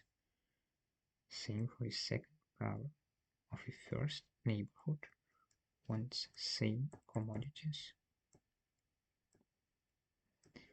as the first, as the second brother of the second neighborhood, and as the second brother of the third neighborhood, and as the second brother of the fourth neighborhood, and as the second brother of the nth neighborhood, and so it goes on. So they share their wishes across neighborhoods in respective brother number, right?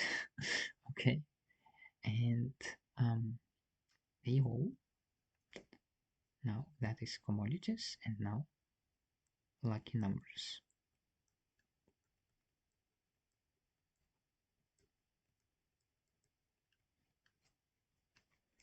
And as I said, they share the lucky numbers. So, but this is first brotherhood, right?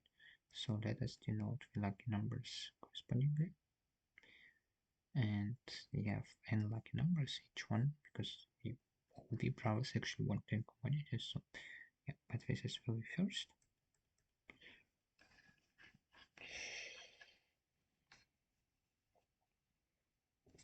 And let us denote it like this because it doesn't matter how we know that, right?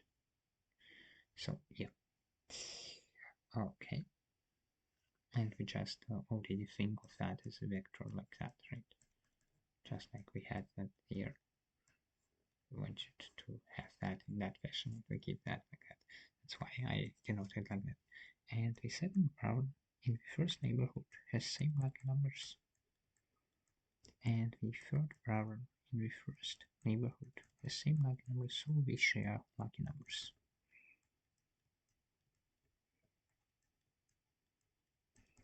Okay.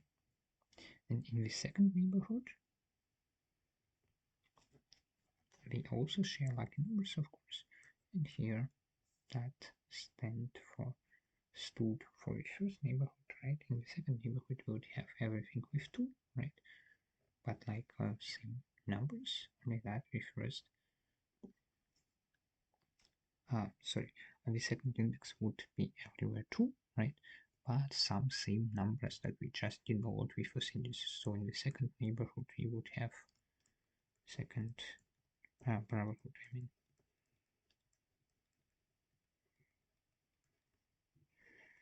We would have something like, well, 2 B and 2, and it would go on until the last power, that is first. In the second neighborhood, that is gave second neighborhood, in the second brotherhood, and that would be again same lucky numbers, right? That would be always second, right? And here finally 1 and mth, so mth brotherhood and here brotherhood, and of course all numbers, all powers shared, so gave exactly same lucky numbers, right? But you see, among the if we compare it from brotherhood to brotherhood, the lucky numbers are different, but wishes for commodities are for the respective number of brotherhoods same across brotherhoods.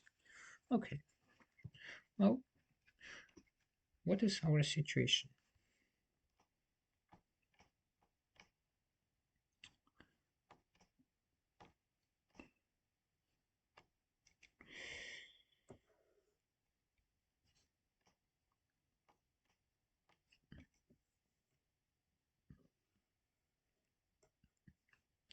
You are the bookkeeper,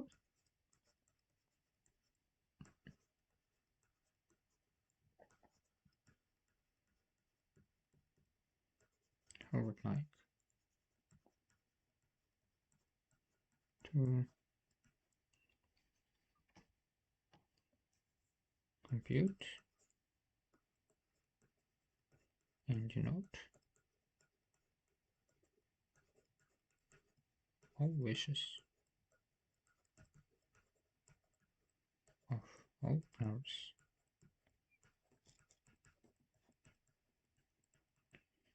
in each neighborhood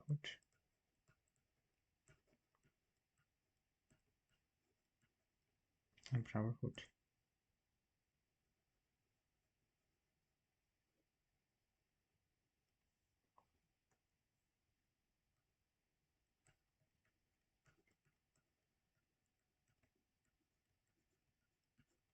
In terms of respective required money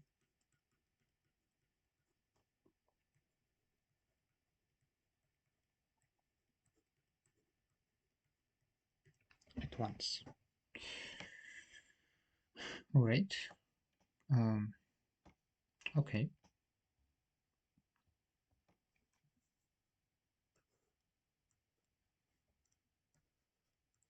Write such calculation because per brotherhood we would have that with their lucky numbers. For example, for the first we would have that, right?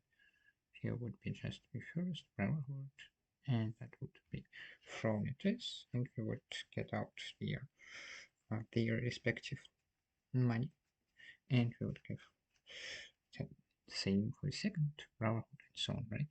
Write such calculations f times for each brotherhood once.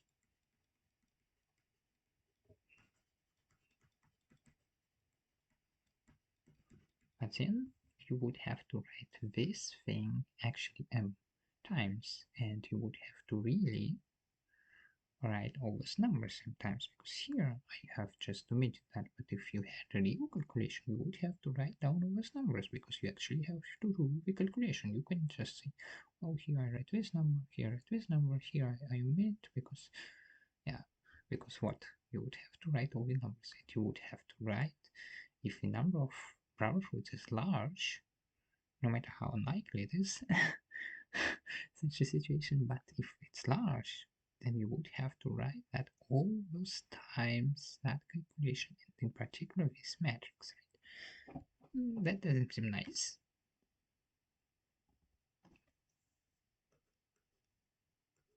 No. Here are m brotherhoods.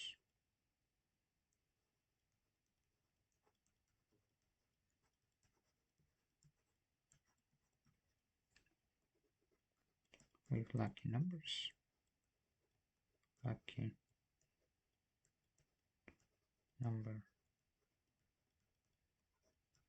vectors.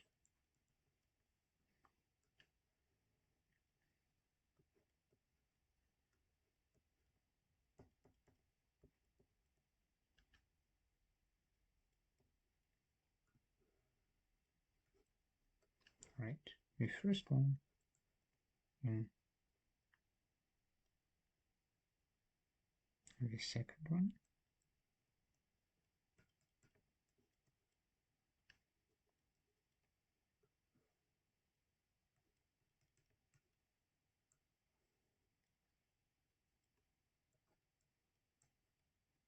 And here we have the mth one, and here are those that are missing. And I mean just all the others.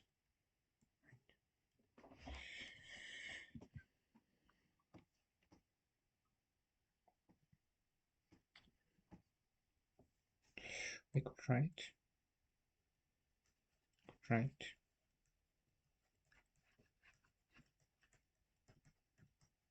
as numbers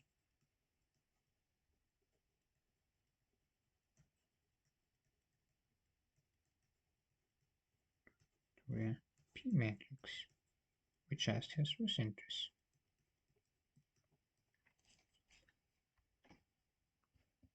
Right? This is already that looks like a matrix if you omit those commutative, right?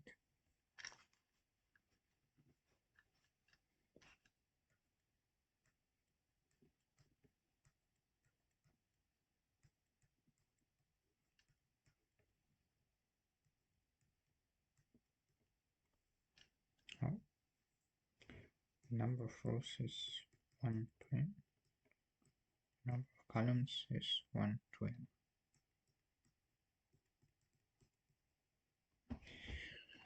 And now define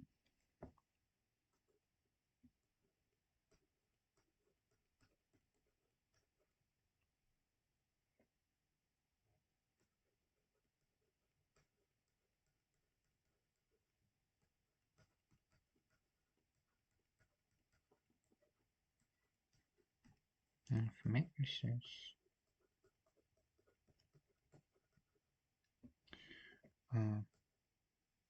as, right, the matrices of prices, commodities, and matrix P as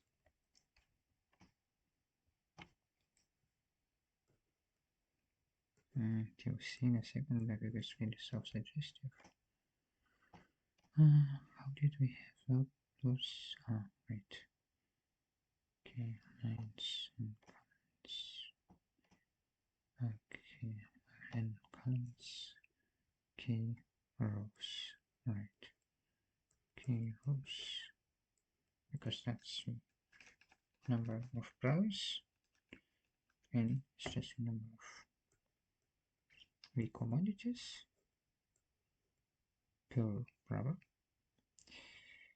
and repeat from brotherhood to brotherhood, of course, pure brother, pure number of brother, right? And that is just that.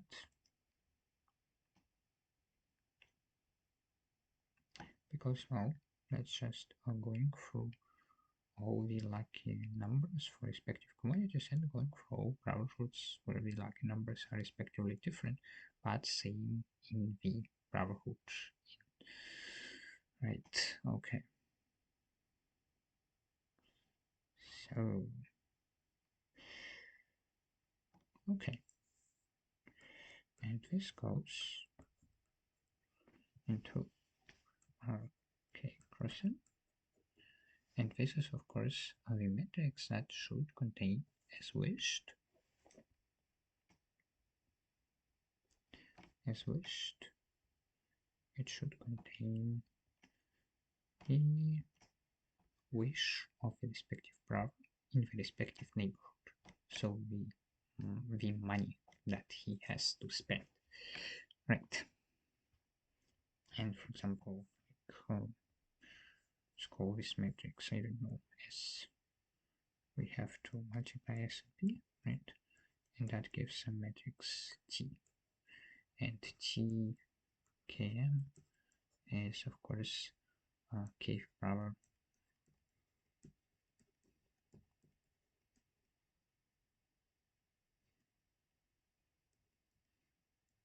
mth neighborhood brotherhood.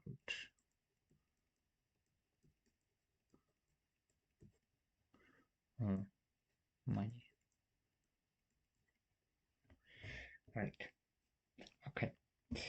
And here we just write what we had, right? Here we had a very self-suggestive notation for multiplication, right?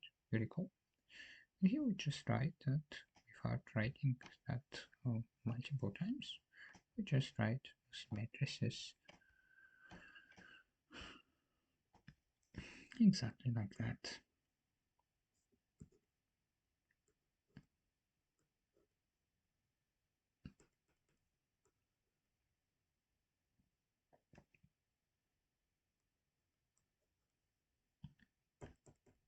This matrix in front.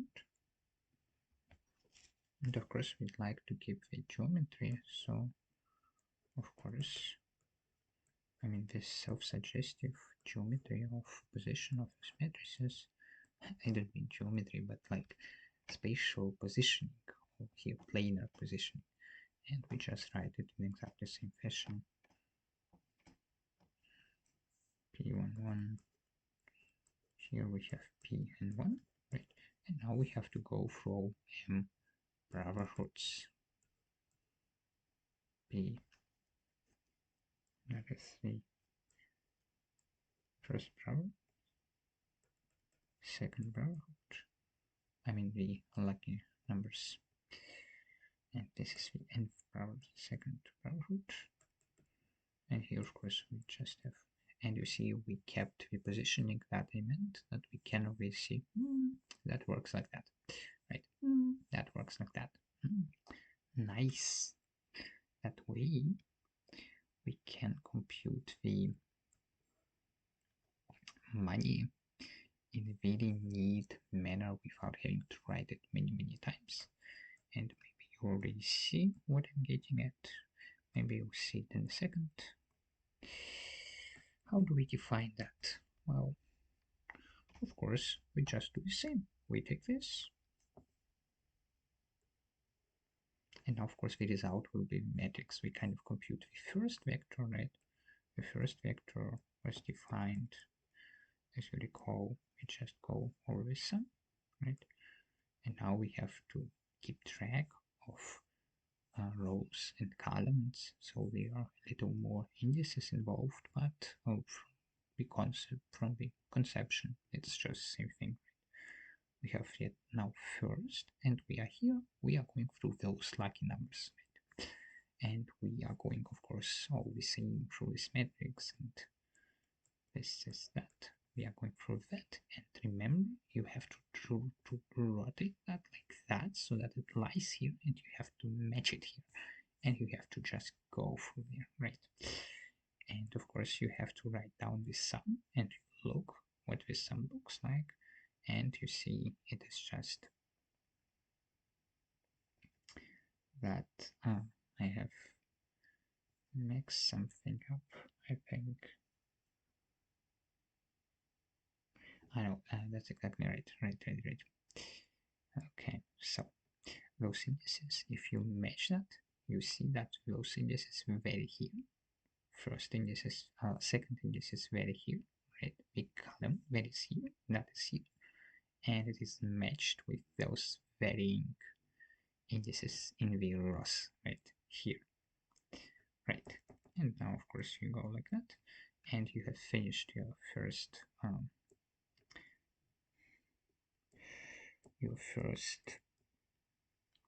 column, which gives you the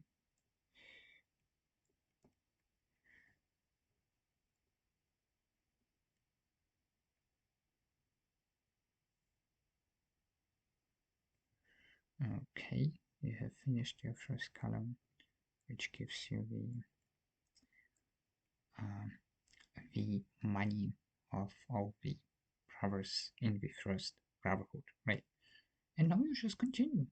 Now you are going for the second brotherhood, and you just do the same process, right? We have seen that process, and that just gives you, well, you have to look what is matched where. You have to keep in mind where you are currently, and yeah, you just continue. So I IV.I, IV.II, right? Because I mean, first here you will have S2I, and here IV.II again, because this one is fixed, and we are going through this, and so on. And here I would have SKI, so K power in the second brotherhood, have that, and finally, first power in the mth is just one. Okay, starting in here, going through here, here, going through here, here, going through here, here, going through here, and the end, right? S1I, P-I-N, and I just equal 1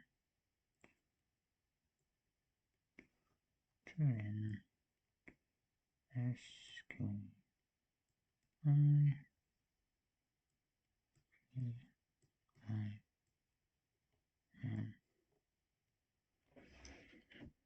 Right, and this gives you your wishing money matrix. So, you did your first bookkeeper task. Congratulations.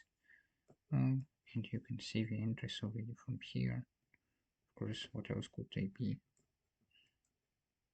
The number of the brother, the number of the brotherhood.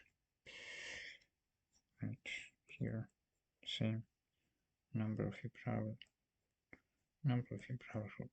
The brotherhood is kept the same as we had the self-suggestive notation that we denoted in the column, because it's just the calculation is so nice when we do that, right? All right.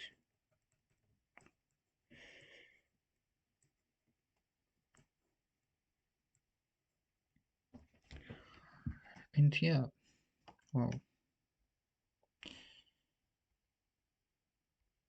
this is the matrix multiplication. There is nothing more to it, actually. That's matrix multiplication.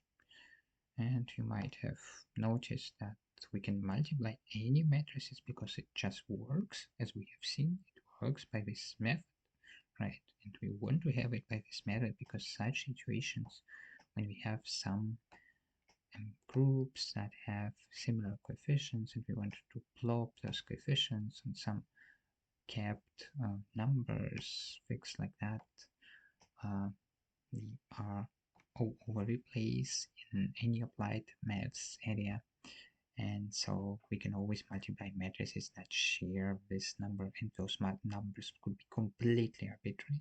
So the number in the middle should be shared, and you see these numbers are kind of neighbors, so they should be shared. Makes sense? Brotherhoods, neighborhoods. Okay, they should be shared. The numbers that are neighbors, they should kind of be the same. They should be okay, I don't know the English word for it.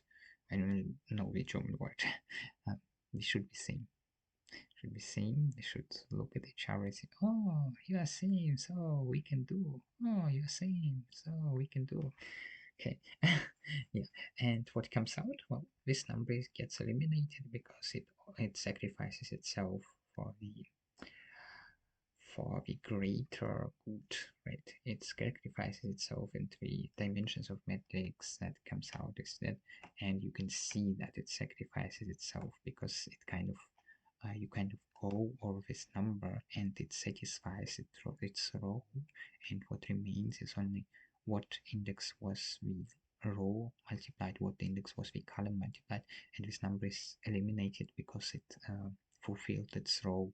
Its row was just to provide the possibility of matching, right? And after this matching, well, this number is just history. All right, that's why this number gets eliminated. But now let's define general matrix multiplication. Because of course it's not the final word in it. General matrix multiplication. For that we need another algebraic structure. We have seen that we were able to generalize the addition of matrices or the group operation elevated to the level of matrices by defining kind of something that had some basic properties of addition. And here, of course, we need some multiplication, right? Because here both was involved, addition and multiplication. And of course, in case of general addition of matrices, that would be just this thing over n or something, and here you would have some general multiplication, I don't know, something like that. But okay, let's do it properly, because we don't have yet what is general multiplication. And well,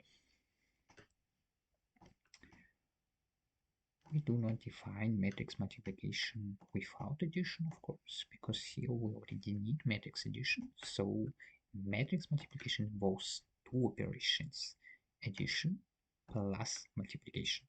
But of course, addition we have, we need multiplication. And for that, we introduce definition of ring.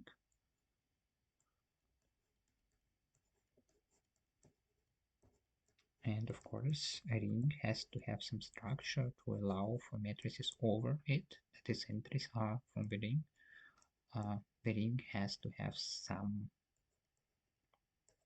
addition, right? Because otherwise we wouldn't have addition, we couldn't define proper multiplication, right? At least it suggests that. And yeah, okay, and this is our multiplication ring. And of course, just like always, we need our basic properties of addition. So R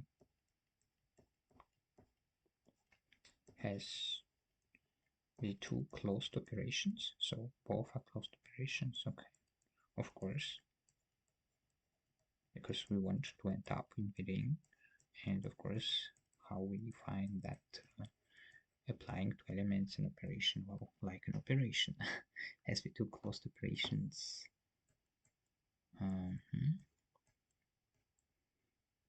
R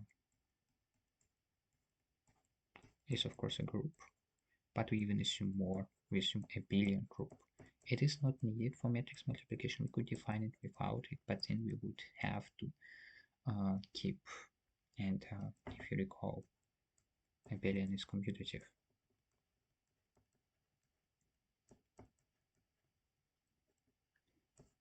Right.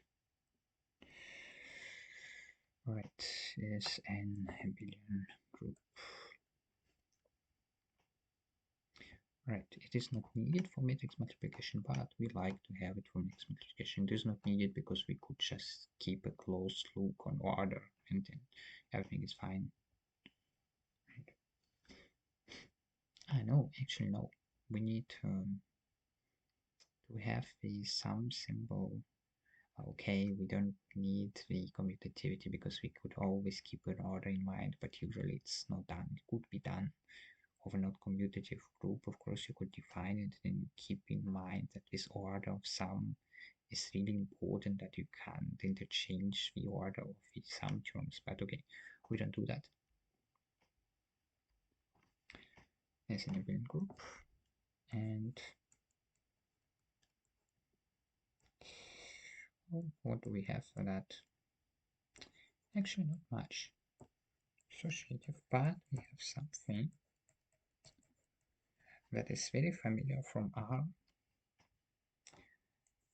and is now generalized and satisfies, and associativity is as always, right, and satisfies the following distributivity law.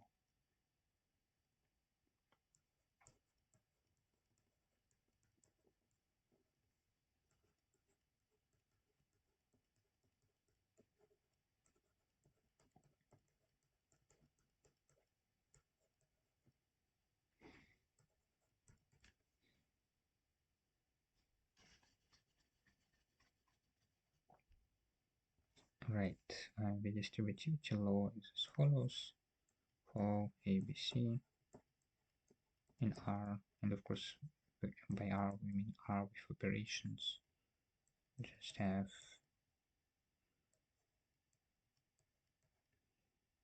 this thing, and of course as always we adopt this convention that the addition actually what yes, we have to put that because exactly because we adopt the convention that of course not like that because that is our addition. Of course, like in real numbers,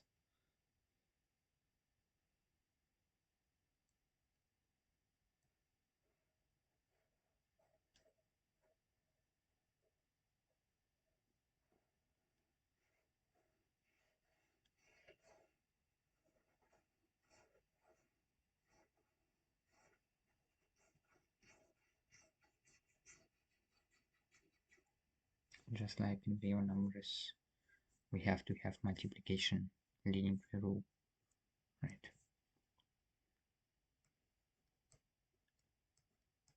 Okay, so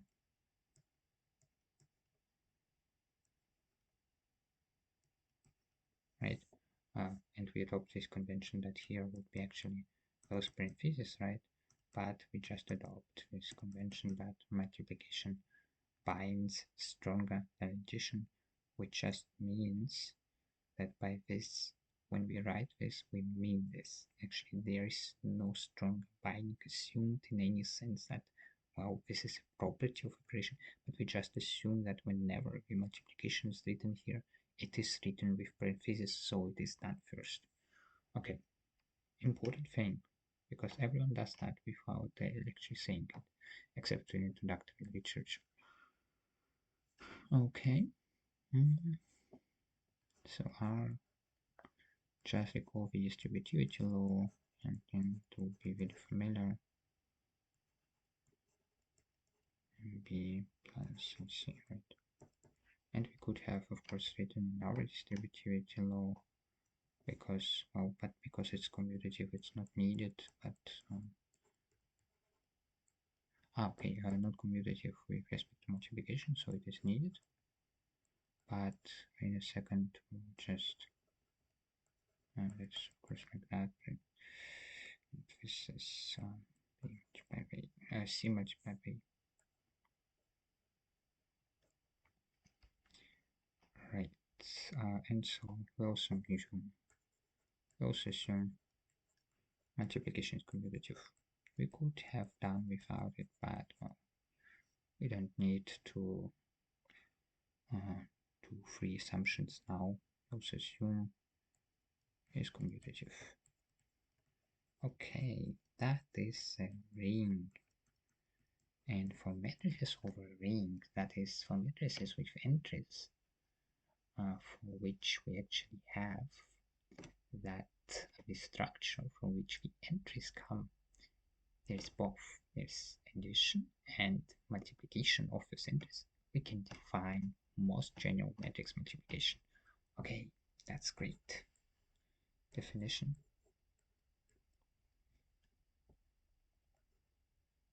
Matrix multiplication.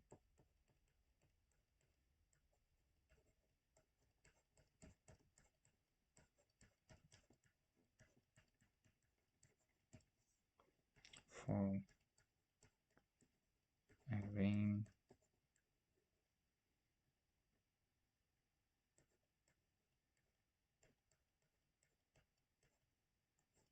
R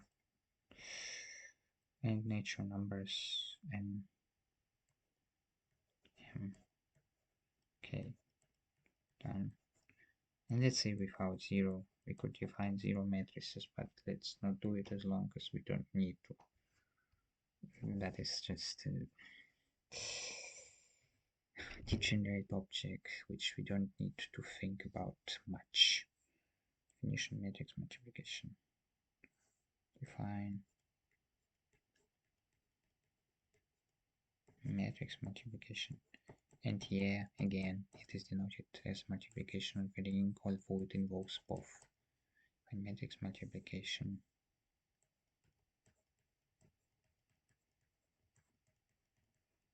via, and we have already seen that we can multiply matrices of different sizes, but,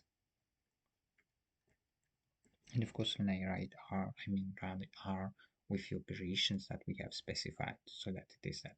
But if R would also exhibit a ring structure with that, and I don't know, that, and that would exhibit ring structure, so operations satisfied, then we could define same matrix of that, and that would have to write that, but now since we only specify that, well, I mean that with these operations.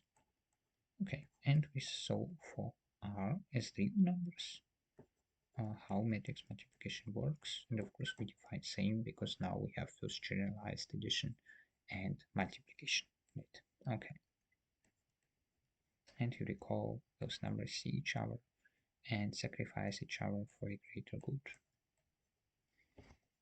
And we obtain this matrix, and it is just defined in the same way. So this matrix multiplication and this matrix multiplication here, and that is just n cross m, and let's say that's matrix, like, of course the entries are from within, right? I'm defining this operation, so I'm taking matrix from within, I'm taking another matrix from within, and I already adopted that this applied to this as same as this multiplied by this, right? Just by definition of notation, right? We have exactly m columns, right? That I did here. We have n rows, right?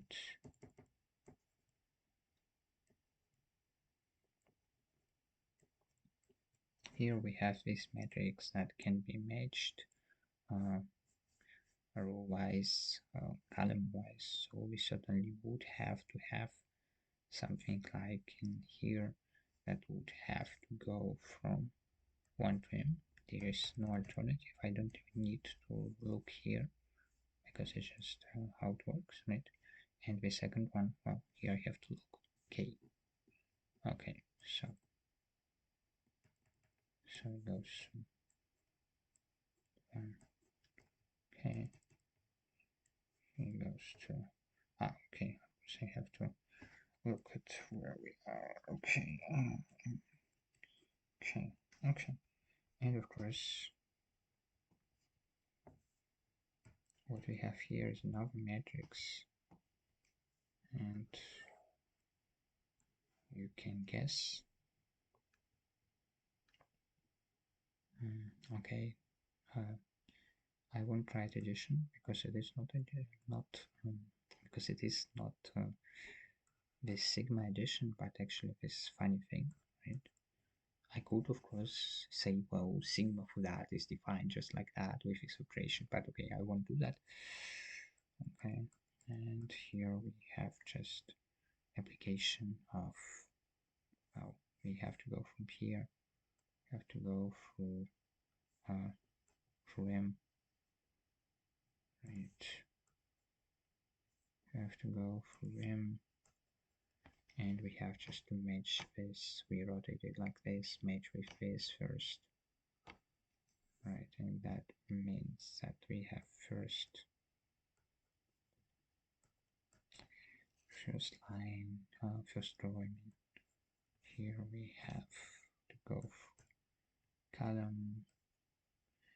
Here we have, oh, let's do it like we always did.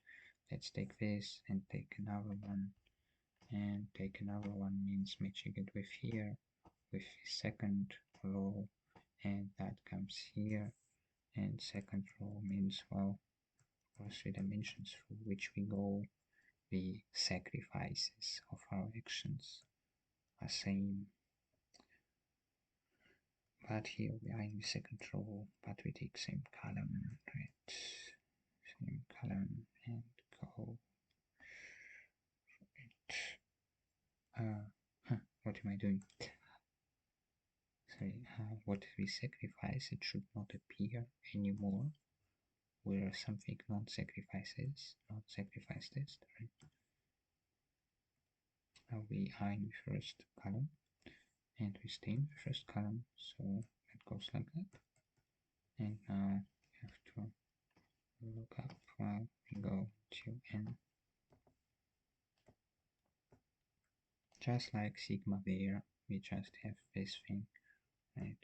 Going like this, this, again this operation, so that would be A, 1, 1, B, 1, 1, A, 1, 2, B, 2, 1,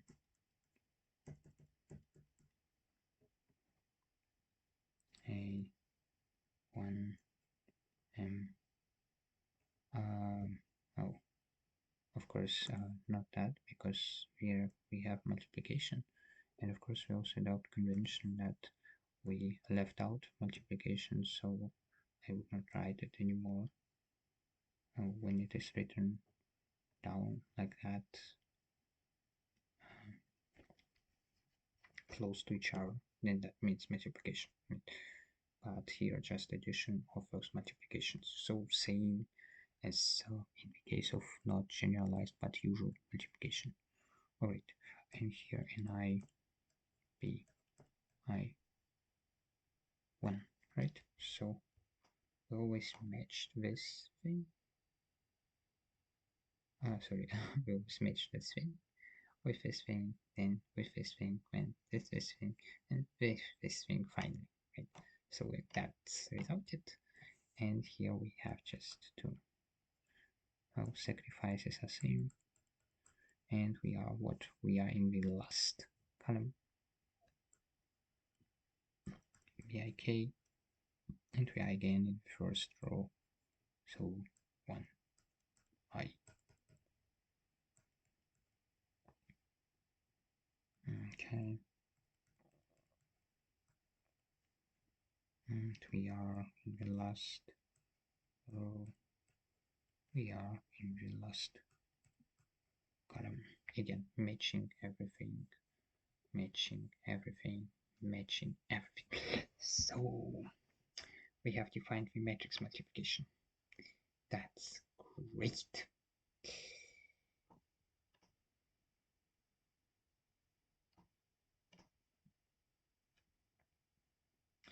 All right.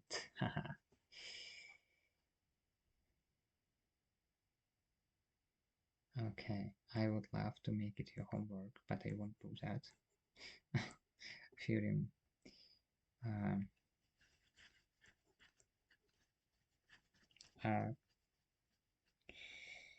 And okay, we can't even do that. Okay. Well, first just do that. We can do that in general setting. Okay. For matrix multiplication,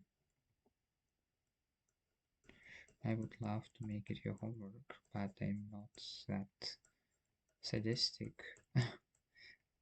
Oh, it's nothing, but yeah, in the beginning, it is just a little bit of putting all those things, so I'm not that sadistic, I won't do that. Matrix multiplication is associative.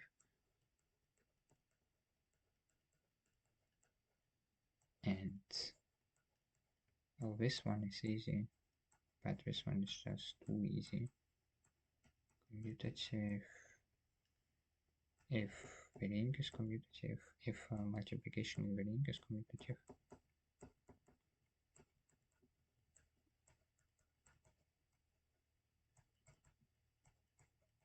Ah, yes, we have assumed that, so yeah, commutative.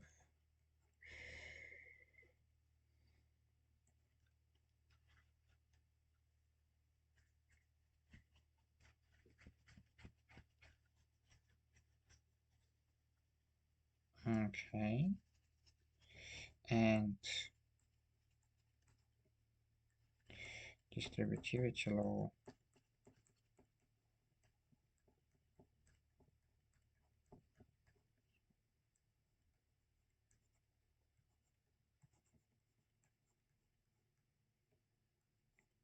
How's it? Okay, yeah. Okay, it's not difficult, but I won't make it your homework because in the beginning I know that matrix multiplication can give quite a headache. So proof next time.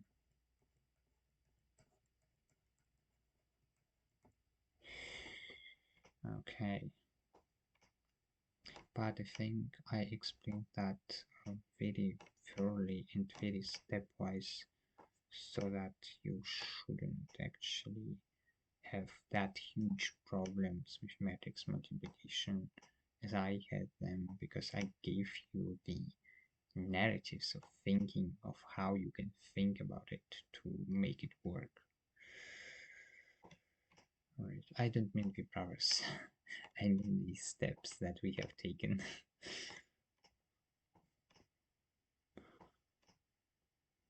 Right, so I think it's pretty much, you shouldn't have such troubles as I had back then. Like, yeah. Okay. But nonetheless, it is abstract setting, it is new abstract setting, and I know that you might have troubles, to connect with general notions of multiplication addition, to like understand that it works the same, to not just understand that theoretically, but to understand that in how you go about it in your actions. Really internalize that. Yeah, I know that it's difficult, and so I will do it. Okay. Okay, that's it for today. We have covered almost all of basic matrix arithmetics. It's I think there is not much to do anymore about arithmetics because there are basically only those two operations. Of course, we could consider things like I don't want matrix exponential, chronicle product, and things like that. It's, yeah. Uh, we won't go into it, and I won't do that in matrix arithmetics, so I think we are pretty much done with arithmetics. That doesn't mean we are done with matrices. There are interesting, very interesting things about them.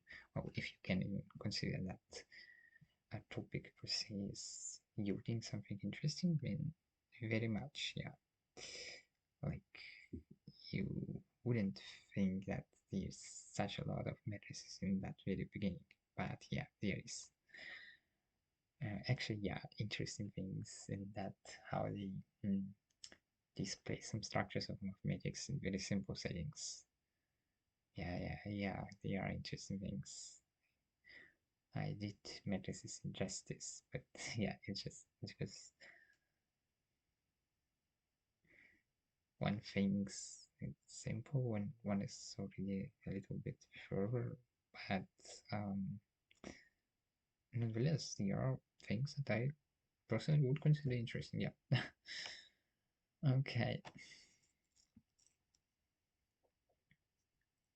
Okay, then that is for next time.